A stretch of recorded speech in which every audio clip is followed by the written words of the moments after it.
الله عليه وسلم. ربي زدني علما، ربي يسر ولا تؤسر وتمم علينا بالخير. الله لا إله إلا هو الحي القيوم، لا تأخذه سنة ولا نوم، له ما في السماوات وما في الأرض، من ذا الذي يشفع عنده إلا بإذنه، يعلم ما بين أيديهم وما خلفهم، ولا يحيطون بشيء من علمه إلا بما شاء، وسع كرسيه السماوات والأرض لا يؤوده حفظهما وهو العلي العظيم। আল্লাহ পাকের দরবারে লাখ কোটি শুকরিয়া যে আল্লাহ রব্বুল আলামিন আমাদের সকলকে ইলমে দ্বীনের সাথে সম্পৃক্ত থাকার তৌফিক দান করেছেন একজন তালিবুল ইলম এবং একজন তালিবা হিসাবে। এজন্য সকলেই আল্লাহ রাব্বুল আলামিনের কাছে শুকরগুজার হই, আলহামদুলিল্লাহ। আলহামদুলিল্লাহ। সিয়ার ভাই আমাকে একটু কনফার্ম করবেন, এখানে তো আমাদের বোনেরাও আছে তাই না? জি উস্তাদ। জি, আলহামদুলিল্লাহ। আজকে আমাদের ক্লাসের সাবজেক্ট হলো মক্তব প্রতিষ্ঠার গুরুত্ব ও প্রয়োজনীয়তা। মক্তব সাবাহি অর্থাৎ মসজিদের সকালবেলার মসজিদের বারান্দায় যেই কোরআনে কারিমের পাঠদান হয়, সেই মক্তব মক্তব প্রতিষ্ঠার গুরুত্ব ও প্রয়োজনীয়তা, এই বিষয়ে ইনশাল্লাহ আমরা আজকে আলোচনা করব। তার আগে আপনাদের সাথে গত ক্লাসের, যেহেতু আমার ক্লাস নিয়মিত নেই, মাঝে মাঝে, তো গত ক্লাসের একটি সংক্ষেপে আপনাদের একটু দু একজনের অনুভূতি শুনবো। বেদের সম্প্রদায় নিয়ে ক্লাস হয়েছিল। আচ্ছা, সংক্ষেপে আমার পরিচয়টা আবারও দিচ্ছি। আমি মাহবুবুর রহমান, মধু সিটি থেকে, অর্থাৎ আমাদের আইএমের যে মহিলা মাদ্রাসা আছে, মাদ্রাসাতুল মদিনা লিল বানাত, আহ, এখান থেকে বলছি আর কি। আলহামদুলিল্লাহ। তো গত ক্লাসে আমরা বেদের সম্প্রদায়ের ইতিহাস এবং তাদের আহ, বিভিন্ন বিষয়ে আমরা শুনছিলাম এবং শুনেছিলাম। তো আশা করছি বেদের সম্প্রদায় নিয়ে আপনারা ব্যক্তিগত জায়গা থেকে কিছু না কিছু চেষ্টা করেছেন। আহ, আগে যেভাবে বেদেদেরকে দেখতেন, এখন ভিন্নভাবে দেখা শুরু করেছেন। আগে বেদেদেরকে যা মনে করতেন, এখন মনে করার দিক দিয়ে ভিন্ন কিছু মনে করতে শুরু করেছেন আশা করছি। শুধু তাই নয়, বেদেদের নিয়ে আমাদের ক্লাস নেওয়ার উদ্দেশ্য শুধু জানা শোনা এতটুকুই না, এই দায়ের জামাতকে তাদের হাতে ইসলাম তুলে দেওয়া, এটাই আমাদের বড় মেসেজ। কারণ যেহেতু ওরা এখনো সেই দাওয়াতি পেশায়, মানে লোকাল মানুষের সাথে মিশার যে পেশা, এই পেশাগুলোতে এখনো তারা নিয়োজিত। অর্থাৎ মেসেঞ্জার, তারা মানুষের কাছে যাচ্ছে বারবার। এই মানুষগুলোর কাছে আমরা যত দ্রুত ইসলাম পৌঁছাতে পারবো, এই ইসলাম সারা পৃথিবীতে সহজে পৌঁছবে আশা করতে পারি। এটা একটা জিনিস। আরেকটা বিষয় হলো, হয়তোবা এদের পূর্বপুরুষদের মাধ্যমেই আমরা ইসলাম, আমাদের পূর্বপুরুষরা ইসলাম গ্রহণ করেছে। তো এই কৃতজ্ঞতা স্বরূপও এই এই গোষ্ঠীর কাছে ইসলাম দ্রুত পৌঁছে দেওয়া আমাদের ইমানি দায়িত্ব। হতে পারে তাদের পূর্বপুরুষদের দাওয়াতি আমরা, আমাদের পূর্বপুরুষরা মুসলমান হয়েছে। তো একটি দায়ীর জামাত, ইসলামের একটি কাফেলা, সেটা আজকে দ্বীনের তাহজিব, ইসলামী তালিম না থাকার কারণে তারা স্বাভাবিক একটি মুসলিম স্রোত থেকে তারা হারিয়ে গিয়েছে। তো হারিয়ে যাওয়া এই বিশাল জনগোষ্ঠীর একটি সম্প্রদায়, প্রায় বেদে সম্প্রদায় 20 লক্ষাধিকের মতো বেদে সম্প্রদায়ের মানুষ বাংলাদেশের আনাচে কানাচে ছড়িয়ে ছিটিয়ে আছে। তো 20 লক্ষ মানুষ আমাদের গ্রামে, আমাদের গঞ্জে, আমাদের লোকালয়ে, আমাদের সাথেই তাদের জীবন, তাদের ওঠা বসা, তাদের চলাফেরা। কিন্তু এই মানুষগুলি নিয়ে আমরা আসলে তাদের ধর্মীয় মূল্যবোধকে একেবারেই আমরা পাশ কাটিয়ে যেতে পারি না। আর আরো বেশি যেতে পারি না, তারা তো দায়ীর জামাত। তো আশা করছি যে দৃষ্টিভঙ্গি নিয়ে আমরা আয়ামে এই ক্লাসকে রেখেছেন, তো আশা করছি আমাদের ভাই বোনেরা এই বিষয়ে আহ, আপনারা ভিন্ন কিছু লালন করতে শুরু করেছেন। তো অল্প সময়ে দু একজনের যে একটু অনুভূতি শুনতে চাই, বিশেষ করে সিয়ার ভাই, আপনি নিজে বলেন বেদেদের নিয়ে এখন কি চিন্তা ভাবনা করছেন, কি করেছেন, কি চিন্তা ফিকির করেছেন? ওস্তাদ, আগে তাদেরকে নিয়ে ওরকম ভাবে কোনো চিন্তা করা হতো না যে আম, তাদের যে কার্যকলাপ গুলো করতো তো ওগুলো থেকে আসলে আম, শুধু দেখতাম বা তাদের কাছ থেকে একটু দূরে থাকারই চেষ্টা করতাম। তো বিগত ক্লাসগুলোতে আমাদেরকে যেভাবে দেখা মানে বোঝানো হয়েছে বা আমরা যেটা শিখতে পারছি আলহামদুলিল্লাহ, যে তারাও মুসলিম, মানে আগে তাদের ধর্মজ্ঞান মানে তাদের যে ধর্ম সেটা সম্পর্কে আগে জানতাম না যে আসলে তারা মুসলিম কিনা। তো আলহামদুলিল্লাহ যে বিগত ক্লাসের মাধ্যমে জানতে পারছি যে তারা অবশ্যই মুসলিম বেদে সম্প্রদায় সকলেই, এবং তাদের প্রতি যে আমাদের দৃষ্টিভঙ্গি আলহামদুলিল্লাহ, যে যদি কখনো সুযোগ হয় তাদেরকে দাওয়াত দেওয়া, ইসলামের যেই আহ হুকুম আহকাম গুলো আছে, যে সকল বিষয়গুলো তারা আহ গাফেল থাকে, সেই সমস্ত বিষয়গুলোতে কখনো যদি সুযোগ থাকে তাদেরকে জানানোর চেষ্টা করবো ইনশাআল্লাহ। মাশাল্লাহ মাশাল্লাহ। তো আমাদের ক্লাসের দাবিটি আসলে এমনই ছিল যে যে আমাদের প্রত্যেকটা ভাই বোন যেন এই বেদেদের নিয়ে আমাদের যে একটা বাঁকা চাহনি, আহ, ভিন্ন একটা প্রাণী ভিন্ন জগতের, তো সেটা না মনে করা, এটাই। তো আশা করছি স্মরণ করানোর উদ্দেশ্য হলো যে আমরা যেন এই দৃষ্টিভঙ্গিটা ভুলে না যাই। তো আজকের ক্লাসে এর জন্য আবারও স্মরণ করছি। তো ঠিক আছে, ইনশাল্লাহ আমাদের আশা করি আমাদের বোনদের জায়গা থেকেও বেদে ভাই বোনদের নিয়ে ইনশাল্লাহ আমরা আমাদের সাধ্য অনুযায়ী আমরা ফিকির করবো ইনশাল্লাহ। তো আল্লাহ চাহে তো আজকে আমরা আহ, মক্তবের উপরে কথা বলবো। তো মক্তব একটি মুসলিম সমাজের, বিশেষ করে আমাদের এই উপমহাদেশের প্রায় হাজার বছরের ইতিহাস, মক্তবের ইতিহাস ঐতিহ্য রয়েছে। তো এই মক্তব সম্পর্কে আমাদের অনেক আলোচনা, অনেক কিছু।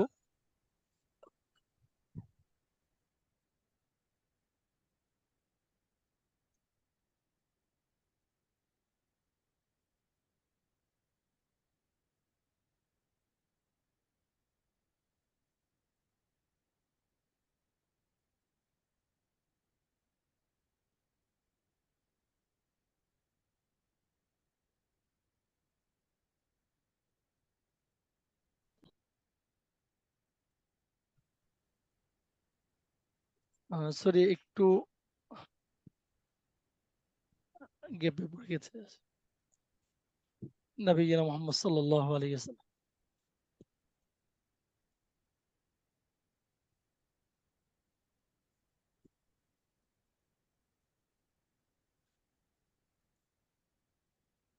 যাই হোক, যেটা বলছিলাম, মক্তব নিয়ে আমাদের অনেক কিছুই জানার আছে, অনেক কিছুই বোঝার আছে। কারণ বর্তমান সময়ে আমাদের মুসলিম শিক্ষার একটা বিস্তর আলোচনা আমাদের শুনতে হবে। না হয় আমরা মক্তবের গুরুত্ব প্রয়োজনীয়তা আমরা বুঝবো না। আমি আপনাদের সামনে সহজেই একটা জরিপ আহ, তুলে ধরতে চাই।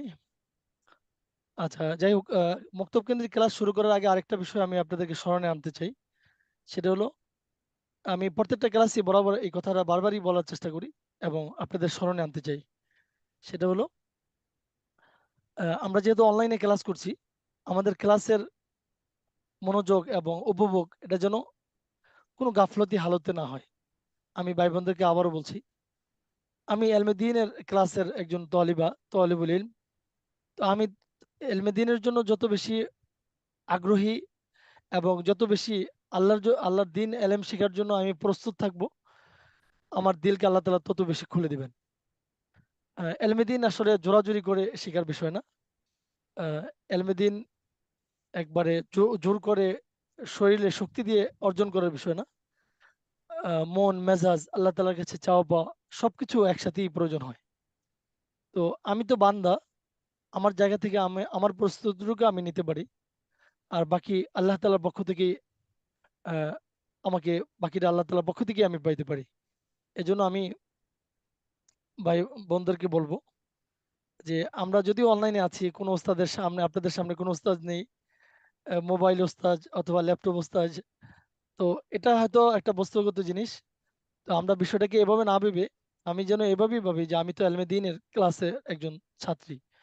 তো অন্য অফলাইনে যে ক্লাসে ওস্তাদের সামনে আমরা যেভাবে নিজেকে মনোযোগ ধরে রাখার চেষ্টা করি। তো আশা করছি আপনারাও সেই মনোযোগ যেভাবে ধরে রাখা যায় সেই রকম পরিবেশ, নিজের মানসিক প্রস্তুতি সেভাবে যেন থাকে। তো এজন্য আমি বলি যে অজু করে বসা ক্লাসে এবং সুগন্ধি ব্যবহার করে বসা, অবশ্যই ভালো পোশাক পরে বসা এবং নিরিবিলি একটি ক্লাসরুম হিসেবে একটি নিরিবিলি একটা রুমকে চয়ন করা। সাথে সাথে যাদের সম্ভব নয় অন্তত একটা নিরালা পরিবেশ নিষেধ করা।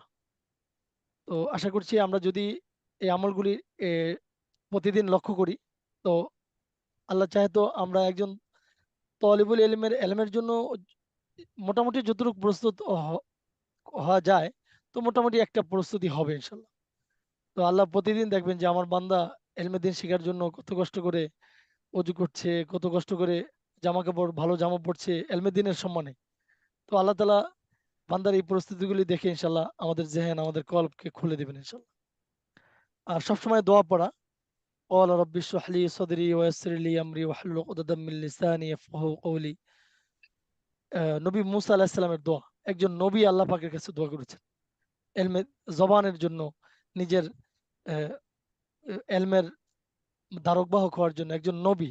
আল্লাহ আকবার, এর থেকে বড় দলিল কি হতে পারে যে একজন নবীকে আল্লাহ তালা নবী হিসেবে পাঠিয়েছেন, একজন নবীকে কত না সিফাত দিয়ে আল্লাহ তালা পাঠিয়েছেন, সে নবীও আল্লাহ তালার কাছে দোয়া করছেন। তো আমরা সেখানে মানুষ হিসেবে কোথায় আছি? তো প্রতিদিন পড়া শুরু করার আগে যেন আমরা এই দোয়াগুলি পড়ি, রব্বি জিদনি ইলমা রব্বি ইয়াসসির ওয়ালা তুয়াসসির ওয়া তাম্মিম আলাইনা বিল খাইর। এগুলি যেন আমরা প্রতিদিন ক্লাস শুরু করার আগে পড়ি। তো আল্লাহ চাহে তো ইনশাল্লাহ আল্লাহ তাআলা আমাদের এলমের মধ্যে খুব বেশি বারাকা দান করবে। আচ্ছা, ঠিক আছে। তো আপনাদেরকে আমি পিছন থেকে স্মরণ করিয়েছি ক্লাসের প্রস্তুতি এবং বেদের সম্প্রদায়ের ইতিহাস ঐতিহ্যের কিছু কথা। আসুন আমরা এবার মক্তব নিয়ে আমরা আলোচনা করি।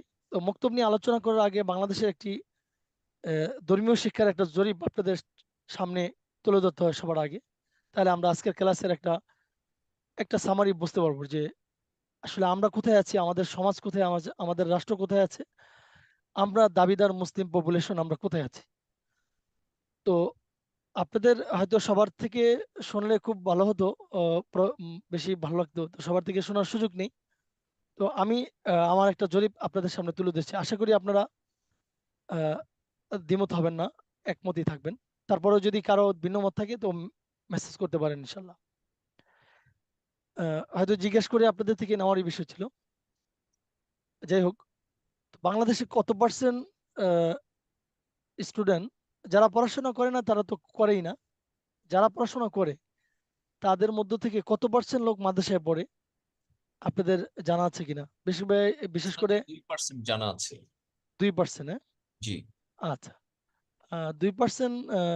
আচ্ছা, আরো কারো কোনো এর থেকে বেশি জানা আছে কিনা? 2%-এর বেশি? আশা করি নেই। আচ্ছা, 2% নেই। ওলামা একরাম বলেন অথবা অনেক চিন্তাশীল মানুষদের পার্সেন্টেজ 2% টিকে না আসলে। যাই হোক, তারপরেও যদি বলি 2%, তো বলতে পারি এটা জোর করে বলা হবে আর কি, অনেকটাই। যাই হোক, 2% আমরা ধরলাম। তো 2% স্টুডেন্ট মাদ্রাসার ছাত্র। আহ, তাহলে আমরা পাইলাম ইসলামের মৌলিক শিক্ষা এবং তালিম তাহজিব, ইসলামী মূল্যবোধ, এই 2% মুসলিম পপুলেশন নিয়মিত শিখছেন এবং ইসলামের দ্বারক বাহক হচ্ছেন। আলহামদুলিল্লাহ, আল্লাহ শুক্রিয়া। তারপরে আমরা আরেকটু বাড়াই যে আরো কত পার্সেন্ট মানুষের কাছে ইসলাম নিরাপদ, যারা ইসলামপন্থী বলে আমরা যাদেরকে গণনা করতে পারি। তো এর মধ্যে দাওয়াত ও তাবলীগ পার্সেন্টেজে তো আসলে আসে না এগুলি, তারপরেও আমি আপনাদের সামনে পার্সেন্টেজে আনতে চাই। দাওয়াত ও তাবলীগ মনে কর 1%। আচ্ছা, এখানে আপনারা প্রশ্ন করতে পারেন যে ওস্তাদ আপনি কি নিজে পার্সেন্টেজ করেছেন কিনা? তো পার্সেন্টেজ আমরা সবাই মিলেই করতে পারি। আপনারা সহজে একটা ক্যালকুলেশন করেন যে আপনার গ্রামে লোকজন কতজন, মানে জনসংখ্যা কতজন, আর তবলিগের ইস্তেমায় অথবা তবলিগ করে নিয়মিত এরকম কতজন আছে। তো যার যার গ্রাম এলাকা নিয়ে যদি আমরা জরিপ করি তাহলে মোটামুটি আমাদের একটা মোটামুটি একটা সামারি চলে আসবে আশা করছি। তো আশা করি সবাই তার এলাকা গ্রামকে একটু সার্চ করে দেখেন যে কতজন আমরা লোক বসবাসকারী এবং এর মধ্যে দাওয়াত তাবলীগের মাধ্যমে দিন পালন করছেন, শিখছেন কত কত পার্সেন্ট? তো আপনারা নিজেরাই আশা করি এই পার্সেন্টেজ বলবেন। তো যাই হোক, আমার গণনায় আমি জোর করে 1% সাথে আনলাম। তো 2% স্টুডেন্ট যারা মাদ্রাসার ছাত্র, তারা দিন শিখছেন প্রাতিষ্ঠানিকভাবে, একাডেমিক্যাল ভাবে। আর তবলিগের মাধ্যমে 1% লোক এলমে দিনের সাথে আছেন, দিনের সাথে আছেন, তাহজিবের সাথে আছেন 3%। তারপরে মনে করি হক্কানি ওলামা একরামের পীর মুরিদ, হক্কানি যারা আছেন আলেম ওলামা, যাদের মুহিব্বিন মুতাল্লিকিন অর্থাৎ অনুসারী, তো এই এই পার্সেন্টটা ধরেন আরো 1%, তো আমরা 4% পাইলাম। তারপরে আর কোন বড় অর্গানাইজ বলতে পারেন? আচ্ছা, রাজনৈতিক অঙ্গনে ওলামা যারা আছেন, তাদেরকে আমরা 2% গুনি। 2%, 1%, আচ্ছা 2%ই বলি, তাহলে 4 আর 2 6। তো মোটামুটি, আচ্ছা 6 আরো আমরা 2% বাড়ায় বলি, 8%। 8% তো হবেই না, তারপর আমরা একটু বেশি করেই গণনা করলাম। তো একটা মুসলিম রাষ্ট্রে, একটা মুসলিম মানে আধিক্য একটি জনপদে 99% আমরা বলি মুসলিম পপুলেশনের দেশ বাংলাদেশ। এই দেশের শিক্ষা এবং অর্গানাইজের মাধ্যমে মাত্র 8% আমরা, আচ্ছা 10% ধরি একবারে খুব বেশি বাড়ায় ধরলাম আর কি। 10% লোক আমরা ইসলামপন্থী বলে আহ, বিশ্ব মিডিয়ায় অথবা আমাদের নিজেদের গণনায়, রাজনৈতিক বিবেচনায়, যেভাবেই বলি না কেন, আমরা বলতে পারি যে 10% লোক ইসলামপন্থী, যারা, যাদের অবস্থান, যাদের আহ, যে কোনো একটা পলিসি আসলে যাদের অবস্থান ইসলামের পক্ষে যাবে ইনশাল্লাহ, আশা করছি আমরা 10%। পার্সেন্টেজ গুলি আমি নিজে আপনাদেরকে মানে আপনাদের সামনে এনে নিয়ে গণনা করেছি। তো সবগুলির ভিতরেই বাড়তি আছে, মানে আমরা যা ধরেছি এর মধ্যে একটু বাড়াবাড়ি আছে আর কি। তো তারপরেও আমরা ধরে নিলাম।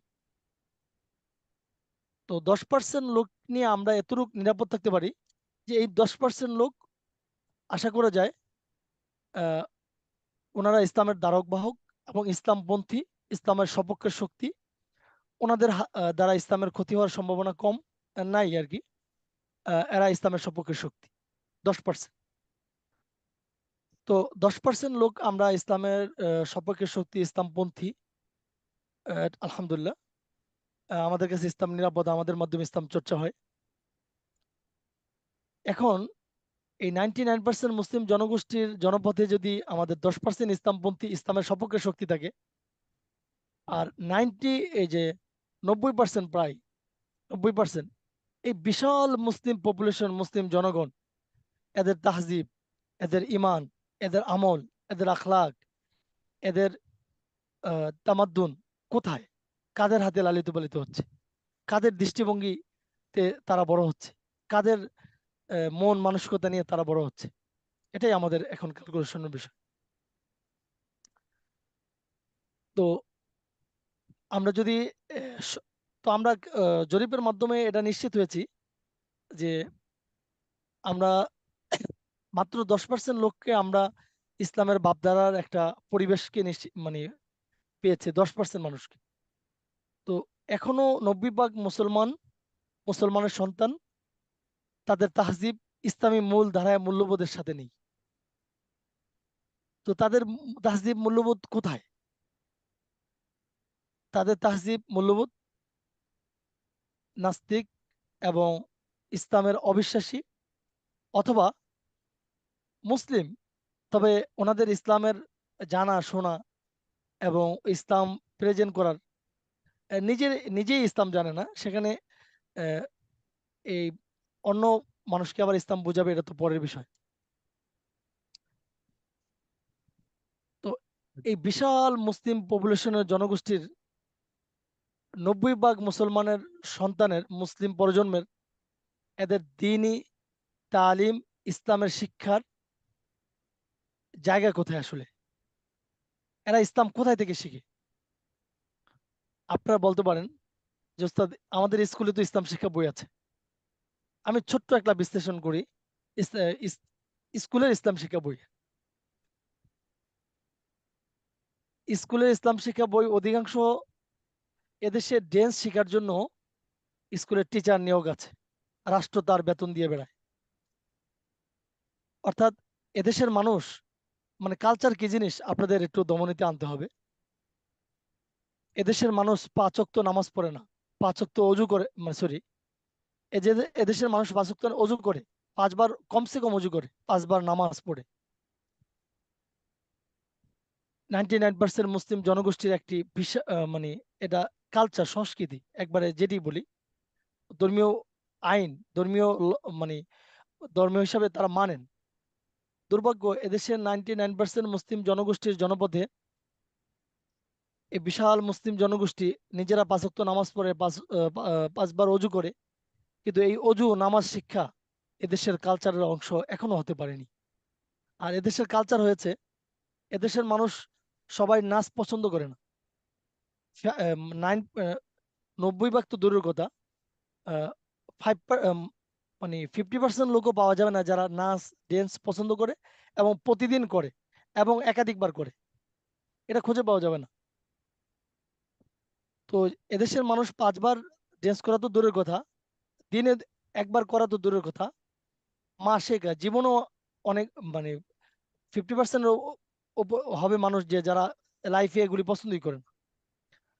তো কিন্তু দুঃখজনক হলেও সত্য যে সেই নাচ ড্যান্স এদেশের কালচারের অংশ হয়েছে, এদেশের শিক্ষা ব্যবস্থার পার্ট হয়েছে। দুর্ভাগ্য, ইসলাম, দুর্ভাগ্য, অজু নামাজ শিক্ষা মুসলমানদের কালচারের অংশ হতে পারেনি। শুধু তাই না, এই ইসলাম শিখার জন্য কোনো ইসলামিক টিচার রাষ্ট্রীয়ভাবে ব্যাপক আয়োজনে, ইসলাম শিক্ষা বই আছে কিন্তু ইসলাম শিক্ষা বই পড়ানোর জন্য কোনো আলেমকে বাধ্যতামূলক নিয়োগ এই পোস্টে দেওয়া হবে, এর আবেদন আয়োজন নেই।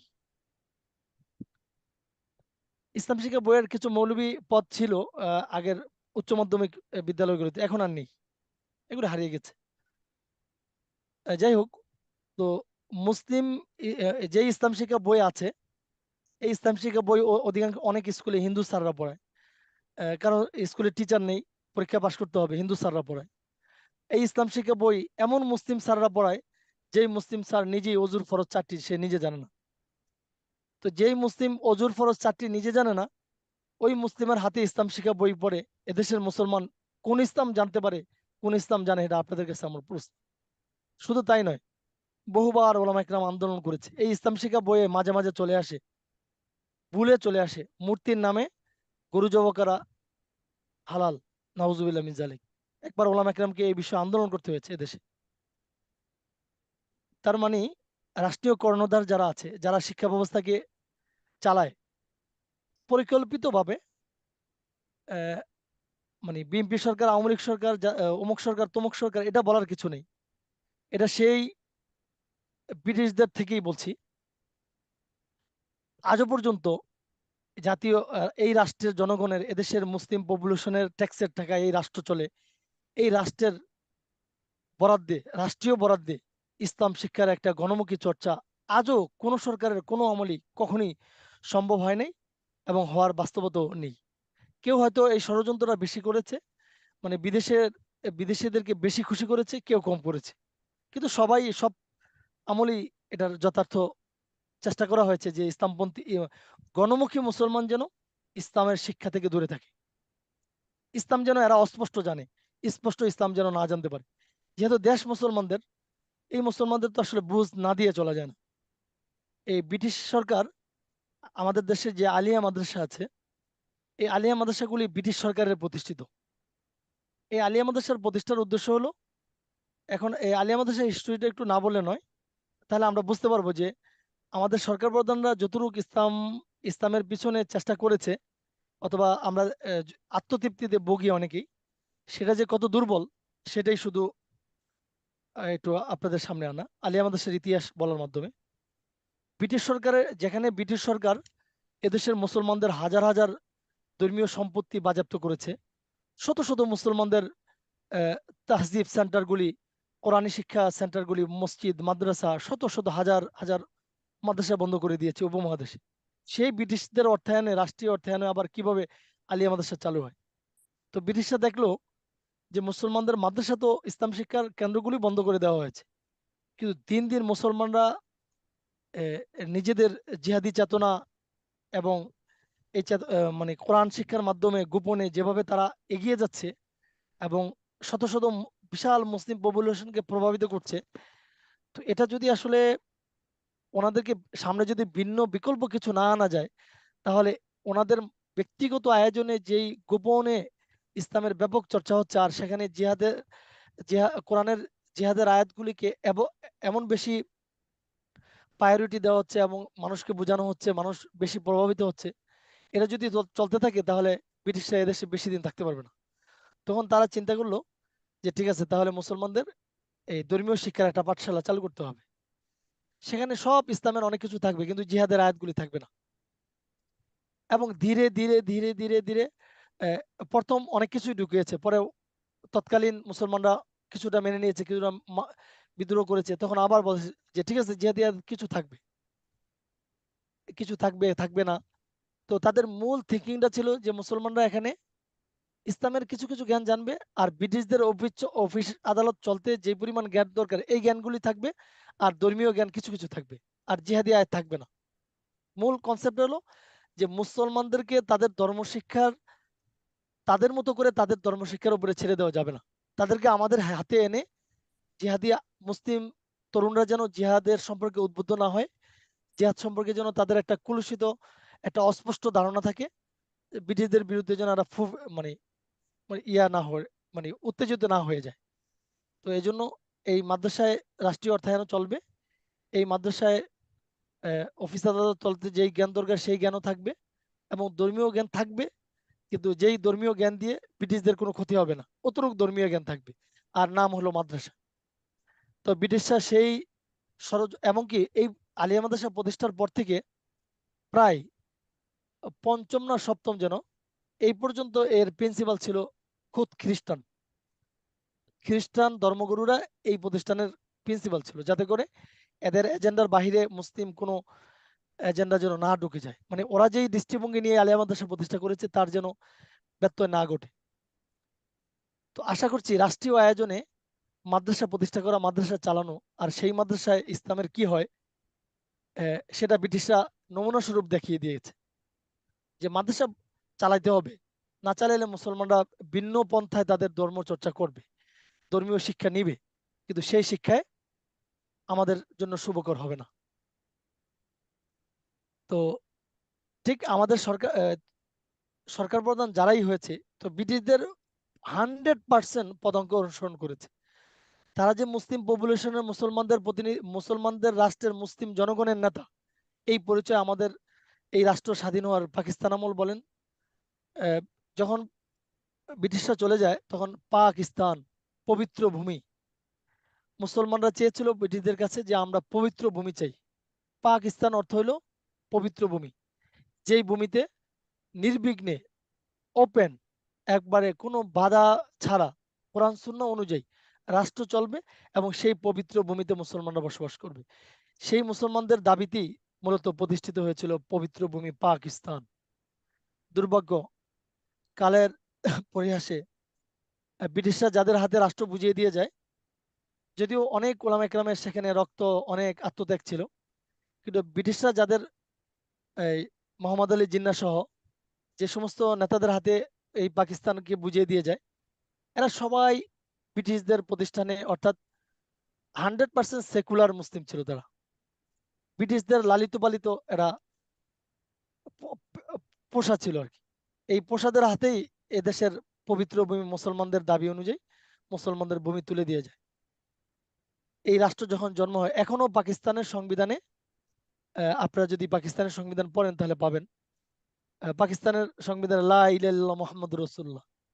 আর সেই লা ইলাহা ইল্লাল্লাহ মুহাম্মাদুর রাসূলুল্লাহর সংবিধানে মানুষ, বাংলাদেশি এই পূর্ব পাকিস্তানের মুসলমানরা তাদের ইনসাফের অধিকারটুকু পায় নাই। ইসলাম প্রতিষ্ঠা তো দূরের কথা, যেই পাকিস্তানের সংবিধান রচিত হয়েছে লা ইলাহা মুহাম্মাদুর রাসূলুল্লাহ দিয়ে, যেই পাকিস্তানের সংবিধান রচনা হয়েছে ইসলাম কোরআন অনুযায়ী রাষ্ট্র চলবে, সেই পাকিস্তানের সংবিধান অনুযায়ী পূর্ব পাকিস্তানের মুসলমানদের মানবিক অধিকারটুকু নিশ্চিত পায়নি, ইসলাম তো দূরের কথা। তো আশা করি বুঝতে পেরেছেন যে পাকিস্তান কোন শকুনদের হাতে ব্রিটিশরা বুঝিয়ে দিয়ে গেছে, যাদের হাতে ইসলাম নিরাপদ নয়, যারা ব্রিটিশদের পাচাটা গোলাম, নামে মুসলিম, তারা মুসলমানদের বেশ ধরেছে, মুসলিম ইস্যু নিয়ে তারা কথা বলেছে, মুসলমানদের ধর্মীয় ইস্যু নিয়ে তারা ওই সময় সোচ্চার দেখিয়েছে সাধারণ মুসলমানদেরকে বুঝাবার জন্য। তখন গণমুখী মুসলমানরা তাদেরকে ম্যান্ডেট দিয়েছে, তাদের সমর্থন করেছে, তাদের সিদ্ধান্তকে মুসলমানের সিদ্ধান্ত বানিয়ে সামনে রেখেছে।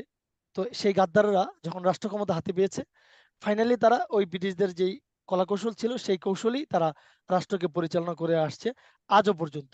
আজও বাংলাদেশ সহ আইয়ুব দেশ স্বাধীন হয়েছে, কিন্তু ব্রিটিশ এই ইসলাম অর্থাৎ অ্যান্টি ইসলাম, ইসলামের শত্রুদের থেকে এদেশের মুসলমানদের বাপদারা কখনো স্বাধীন আজও পর্যন্ত হয়নি। এটি আমার বলার উদ্দেশ্য। তো আমাদের সরকার প্রধানরাও, ব্রিটিশ তো আলিয়া মাদ্রাসা করে এদেশের মুসলমানদেরকে বুঝ দিয়েছে, তো আমাদের সরকার প্রধানরাও এদেশের মুসলমানদেরকে বুঝ দিয়েছে ইসলাম স্কুলে ইসলাম শিক্ষা বই রেখে। আলিয়া মাদ্রাসা তো ব্রিটিশদের প্রতিষ্ঠা করাই, সেটা তো আছেই ব্রিটিশদের। আর আপনারা এখন আলিয়া মাদ্রাসা নিয়ে আমি বদনাম বলছি না, আহ, আমাদের আমাদের ভাই বেরাদের আমাদের বন্ধু অনেকেই পড়েছে আলিয়া মাদ্রাসায়। তো আলিয়া মাদ্রাসা এখন এমন একটা প্রতিষ্ঠান, আপনারা অনেকেই আমাদেরকে বলেন যে হুজুর আলিয়া, আমার ছেলেদের তো পড়াইলাম মাদ্রাসায়, এ তো হুজুরও না খাজুরও না, এরা ভালো জেনারেলও মনে হয় না, আবার ভালো হুজুরও মনে হয় না। তো এখন আলিয়া মাদ্রাসার যে আউটপুট ফিডব্যাক, এখানে ইসলামকে, নামে মাত্র মাদ্রাসা, এখানে ইসলামকে আলিয়া মাদ্রাসাকে ডিজিটাল করার নামে, আধুনিক করার নামে সব সরকারের আমলই বাদ দিয়ে সে শুধু কোরআন সুন্নাহ আর এই সাবজেক্ট বাড়িয়েছে, তমুক বাড়িয়েছে, অমুক বাড়িয়েছে, শত শত সাবজেক্টকে এখানে বৃদ্ধি করেছে, আর ইসলামী সাবজেক্টগুলোকে মাইনাস করেছে। এমনকি গত আমাদের এই পালা পালায়নকারী সরকারের আমলে এখানে আলিয়া মাদ্রাসার প্রিন্সিপাল নিয়োগ করেছে, হিন্দুদেরকেও আলিয়া মাদ্রাসার প্রিন্সিপাল হিসেবে নিয়োগ করেছে।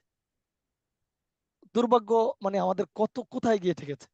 আশা করি আপনারা বুঝতে পেরেছেন যে আলিয়া মাদ্রাসার কি প্রেক্ষাপটে প্রতিষ্ঠা হয়েছিল। যদিও বা কালের ব্যবধানে অনেক ব্যক্তির সততার কারণে, অনেক আহলে এলেমের সচেতনতার কারণে এই আলিয়া মাদ্রাসায় অনেক এলমের চর্চা এখানে হয়েছে। তো সেটা ব্রিটিশদের উদ্দেশ্যের কারণে হয়নি, সেটা এক এক অঞ্চলে ওলামা একরাম, সে সমস্ত প্রতিষ্ঠানের শিক্ষক থাকার কারণে ওনারা ব্যক্তি উদ্যোগে, নিজেদের উদ্যোগে এলমকে ধরে রেখেছেন।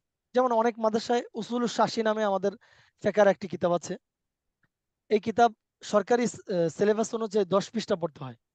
আমাদের যে সমস্ত আলিয়া মাদ্রাসা ওলামা একরামের ভালো ভালো ওলামা একরাম আছেন, তারা শর্ত করেছে যে উসুল শাসি পুরাটা আলিয়া আমাদের এখানে পড়ানো হবে। কোনো ছাত্র যদি ভর্তি হইতে চায় 10 পৃষ্ঠা পরীক্ষা হবে বোর্ডে, কিন্তু আমাদের মাদ্রাসায় এটা পুরা কিতাব পড়ানো হবে এবং পুরা কিতাব মাদ্রাসার পরীক্ষা নেওয়া হবে। যদি কেউ পড়ে তাহলে ভর্তি হওয়া, না হলে অন্য মাদ্রাসায় গিয়ে ভর্তি হওয়া।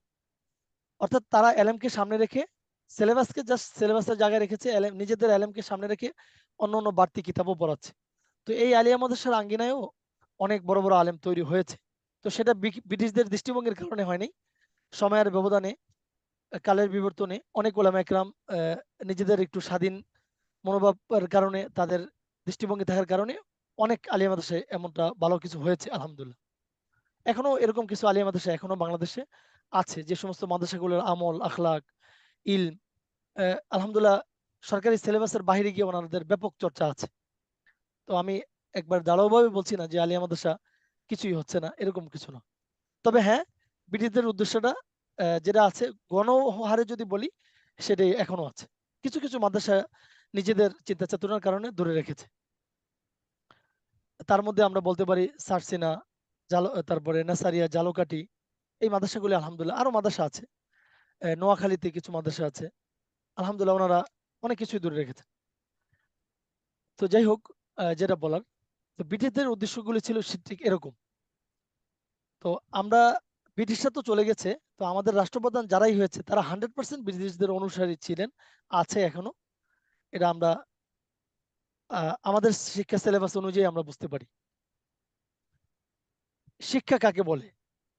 শিক্ষা কাকে বলে? শিক্ষা বলা হয় প্রতিটি জাতি, স্ব জাতি তার নিজের নিজের মানে স্ব জাতি তার নিজের সভ্যতা, কালচার, সংস্কৃতি, মূল্যবোধ নিজেরটা ভালো করে জানবে এবং বহির্বিশ্বটা ভালো করে জানবে এবং রক্ষা করবে, আর বহির্বিশ্বটা জানবে। এটাই তো একটা পৃথিবীর বিশ্বায়নের যদি বলি শিক্ষার মূল থিঙ্কিং এটা। তারপরে টেকনোলজি আর অন্যান্য সাবজেক্ট সেটা যুগের চাহিদা অনুযায়ী। কিন্তু শিক্ষার মূল মন্ত্র তো একটা জাতি তার সভ্যতাকে চিনা। প্রত্যেকটা জাতির সভ্যতাই একটা তার শিক্ষার বড় পাঠশালা। কিন্তু দুর্ভাগ্য শুধু আমাদের মুসলিম জনপদগুলি, আমাদের মুসলিম দেশগুলি, আমরা কখনোই আমাদের সভ্যতাকে আমরা জানতে পারি। আমাদের রাষ্ট্রীয় আয়োজনে, আমাদের শিক্ষার অধিকারে, শিক্ষা যে মৌলিক অধিকার, এই অধিকারের মধ্যে কখনোই আমাদের সভ্যতার চর্চা কখনোই হয়নি। কারণ কেননা আমাদের সভ্যতার মধ্যে আছে ইসলাম, এই কারণে। তো যাই হোক, তো আমাদের সরকার প্রধানরাও ঠিক মুসলিম পপুলেশনকে শুধু বুঝ দেওয়ার জন্য এই স্কুলে ইসলাম শিক্ষা বই রেখেছে। এই ইসলাম শিক্ষা বই পড়ে মুসলমানদের ইমান কোনোদিন নিরাপদ হইতে পারে না। আর আমি যেটা বলেছিলাম, ইসলাম শিক্ষা বইয়ে ভুলে চলে আসে মূর্তির নামে গরু জবাই করলে গরু হালাল হয়, নাউজুবিল্লাহ। তারপরে মাঝে মাঝে অন্য কিছু চলে আসে। তো আপনার কি মনে হয় যে ইসলামী শিক্ষা বইটা, স্কুলের বইটা, এটা চার দোকানে বসে কিছু লোক লিখে ফেলেছে এরকম কিছু? আসলে এরকম কিছু না। এখানে চিন্তিত, একবারে সুপরিকল্পিত কিছু নাস্তিক এবং কিছু কুলাঙ্গার, মানে যারা ইসলামের একবারে সুকৌশলে ইসলামকে শেষ করে দিতে পারবে বুদ্ধিভিত্তিক পলিসিতে, এই ধরনের পরিকল্পিত ও শিক্ষিত কিছু শয়তানকে বসানো হয়েছে, যাতে করে তারা এক একটা শব্দ চেঞ্জ করে করে একটু খোঁচা দিবে দেশের মুসলমানদেরকে। এ, এরকম কিছু করার জন্যই তারা এই ইসলাম শিক্ষা বই রেখেছে এবং কিছু লোককে এইভাবে সেটেল করে রেখেছে। আপনারা সেখানে পাবেন না জাতীয় শিক্ষা ব্যবস্থায় এই ইসলাম শিক্ষা বই দেখার জন্য 10 জন আলেম এই বোর্ডে নিয়োগ আছে, অথবা এদেশের 99% মুসলিম জনগণের প্রতিনিধি হিসাবে এই শিক্ষা কারিকুলামের কমিটিতে হক্কানি কোনো বুদ্ধিজীবী আলেমকে রাখা হয়েছে। নেই। কারণ এই মূলা তো রাখাই হয়েছে মুসলমানদেরকে ধ্বংস করার জন্য, মুসলমানদেরকে সুকৌশলে শুধু এই মূলার মধ্যে ঝুলিয়ে রাখার জন্য। তো আশা করছি যে রাষ্ট্রীয় আয়োজনে এদেশের মুসলমানদের যে ইসলামী শিক্ষা কোনো নিরাপদ না, এটা আপনারা, আশা করি আপনারা ভালো করেই বুঝতে পেরেছেন। এখন অনেকে বলতে পারেন যে উস্তাদ কই, বিভিন্ন ইউনিভার্সিটি তো ইসলামিক স্টাডিজ বিভাগ আছে, তারপরে ইসলামী ইতিহাস হিস্টোরি আছে, তারপরে আরো কত কিছু আছে, তো এগুলি কি অস্বীকার করতে পারেন? হ্যাঁ, এগুলি আমি, আমার স্বীকার করা অস্বীকার করার কোনো বিষয় না। আমি আপনাদেরকে জিজ্ঞেস করতে চাই, আমিও ইউনিভার্সিটিতে পড়েছি, তো ইসলামিক স্টাডিজ বিভাগ অনেক ইউনিভার্সিটিতে নেই ফ্যাকাল্টি হিসেবে। আচ্ছা, যেখানে আছে সেখানকার কথা বলি। মানে আমার এক বন্ধু চট্টগ্রাম ইউনিভার্সিটির, তো উনি ওই বন্ধু বলতেন যে ভাই, আমাদের ইউনিভার্সিটি ইসলামিক স্টাডিজ বিভাগ মানে হলো এটা এতিমখানা বিভাগ। মানে ভার্সিটির অন্যান্য ফ্যাকাল্টির যে আয়োজন, ইমেজ এবং যে সাজগোজ এবং ভার্সিটি কর্তৃপক্ষের যেই আহ, প্রস্তুতি, সেই অনুযায়ী ইসলামিক স্টাডিজ বিভাগ হলো এটা এতিমখানা বিভাগ। কিছু ছাত্র এখানে এই এতিমখানায় ভর্তি হলে হতে পারে। আর আপনারাও এখানে অনেকে তলিবুল তলিবা অথবা তলিবুল ইলম আছেন, ইসলামিক স্টাডিজ করেছেন। আপনারা নিজেরা নিজে বুকে হাত দিয়ে বলেন যে এই ইসলামিক স্টাডিজ পড়ে আপনারা অন্তত মানে মাদ্রাসায় পড়ে ছোটখাটো হুজুরা যে ইসলামের একটা প্রতিনিধিত্ব করে, মসজিদে নামাজ পড়ানো, খুতবা দেওয়া, একটা মোটামুটি একটা ধর্মীয় যে ভাবধারা ধরে রাখতে চেষ্টা করে পারে, তো আপনারা সেটুকু পেরেছেন কিনা একটু নিজেকে প্রশ্ন করে দেখে আসবেন।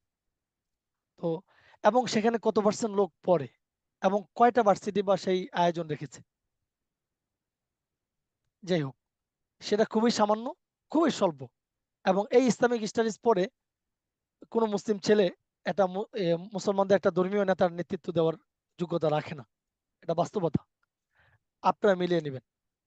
তার মানে আমাদের রাষ্ট্রের, আমি এই কথাটা আপনাদেরকে স্পষ্ট করে জুম করে আজকের ক্লাসের দাবিটাকে এখানেই বুঝাইতে যাচ্ছি, যে রাষ্ট্রীয় আয়োজনে এদেশের মুসলমানদের, গণমুখী মুসলমানদের, গণমুখী অর্থাৎ 90% মুসলমানদের, আমরা 10%কে 10% ইসলাম, আমরা আগে পার্সেন্টেজ করেছি যে ওনাদের কাছে ইসলাম নিরাপদ, 10% ইসলামপন্থী।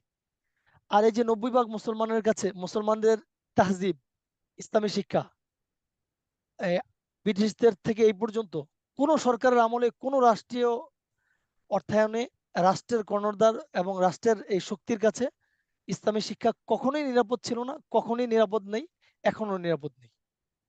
এবং কখনোই সদিচ্ছা দিয়ে কোনো সরকার আগিয়ে আসতে পারে নাই অথবা করেনি, দুটোটাই কারণ জাতিসংঘ এবং বিভিন্ন ইউরোপিয়ান ইউনিয়ন আমাদের এই গরিব মুসলিম রাষ্ট্রগুলোকে অনেক ডোনেশন করে। এই ডোনেশনের বড় একটি শর্ত থাকে ইসলামী শিক্ষাকে সংকুচিত করা। আর এখন তো বৈষম্য বিরোধী ছাত্র আন্দোলন চলমান। আমি আপনাদেরকে দু একটা বৈষম্য ইসলামী শিক্ষার সাথে ইসলামপন্থীদের সাথে এদেশের স্বাভাবিক রাষ্ট্রীয় পলিসির সাথে বৈষম্যটা কত আকাশ পাতাল ব্যবধান, আমি আপনাদেরকে দু একটা হিস্টোরি বলে শেষ করব। অর্থাৎ হিস্টোরিটি বলার উদ্দেশ্য একটাই, যে এই রাষ্ট্রের কাছে, এই রাষ্ট্রের কর্ণধারদের কাছে ইসলামের এদেশের 90 ভাগ মুসলমানদের তাহজিব, 90 ভাগ মুসলমানদের ইসলামী শিক্ষা নিরাপদ নয়, নিরাপদ নয়, নিরাপদ নয়। এই কথাটা বোঝাবার জন্যই এতগুলি কথা বলা এবং আরো দু একটা উদাহরণকে সামনে আনছি। তো জি, জি। তাহাজিব আর তামাদ্দুন এই দুইটা শব্দ মানে একটু বাংলা বা একটু ইয়ে করলে ভালো হতো। ও আচ্ছা, এটা মূল্যবোধ, এগুলির বাংলা মর্মার্থ হলো মূল্যবোধ, মুসলিম মূল্যবোধ, ইসলামী মূল্যবোধ আর কি। তামাদ্দুন মানে মূল্যবোধ। হ্যাঁ, এরই কাছাকাছি শব্দ আর কি। আহ, এর কি বলে মোরাদিফ, আপনারা ইংরেজিতে কি বলেন, সিনোনিমস এরকম কিছু বলেন মনে হয়, মানে কাছাকাছি শব্দ আর কি। জাযাকাল্লাহ। আহ, আচ্ছা, তো এক কথায় আমরা আহ, এই আরো যেটা বলছিলাম বৈষম্য, এই রাষ্ট্রের অর্থায়নে এদেশের কলেজ ইউনিভার্সিটি ব্যাপক উন্নয়নমূলক কাজ হয়েছে। 10 তলা 5 তলা বিল্ডিং, এখন গ্রামগঞ্জের কোনো স্কুল আমার মনে হয় নেই, খুব কম সংখ্যক থাকতে পারে যে 4-5 তলা বিল্ডিং হয়নি।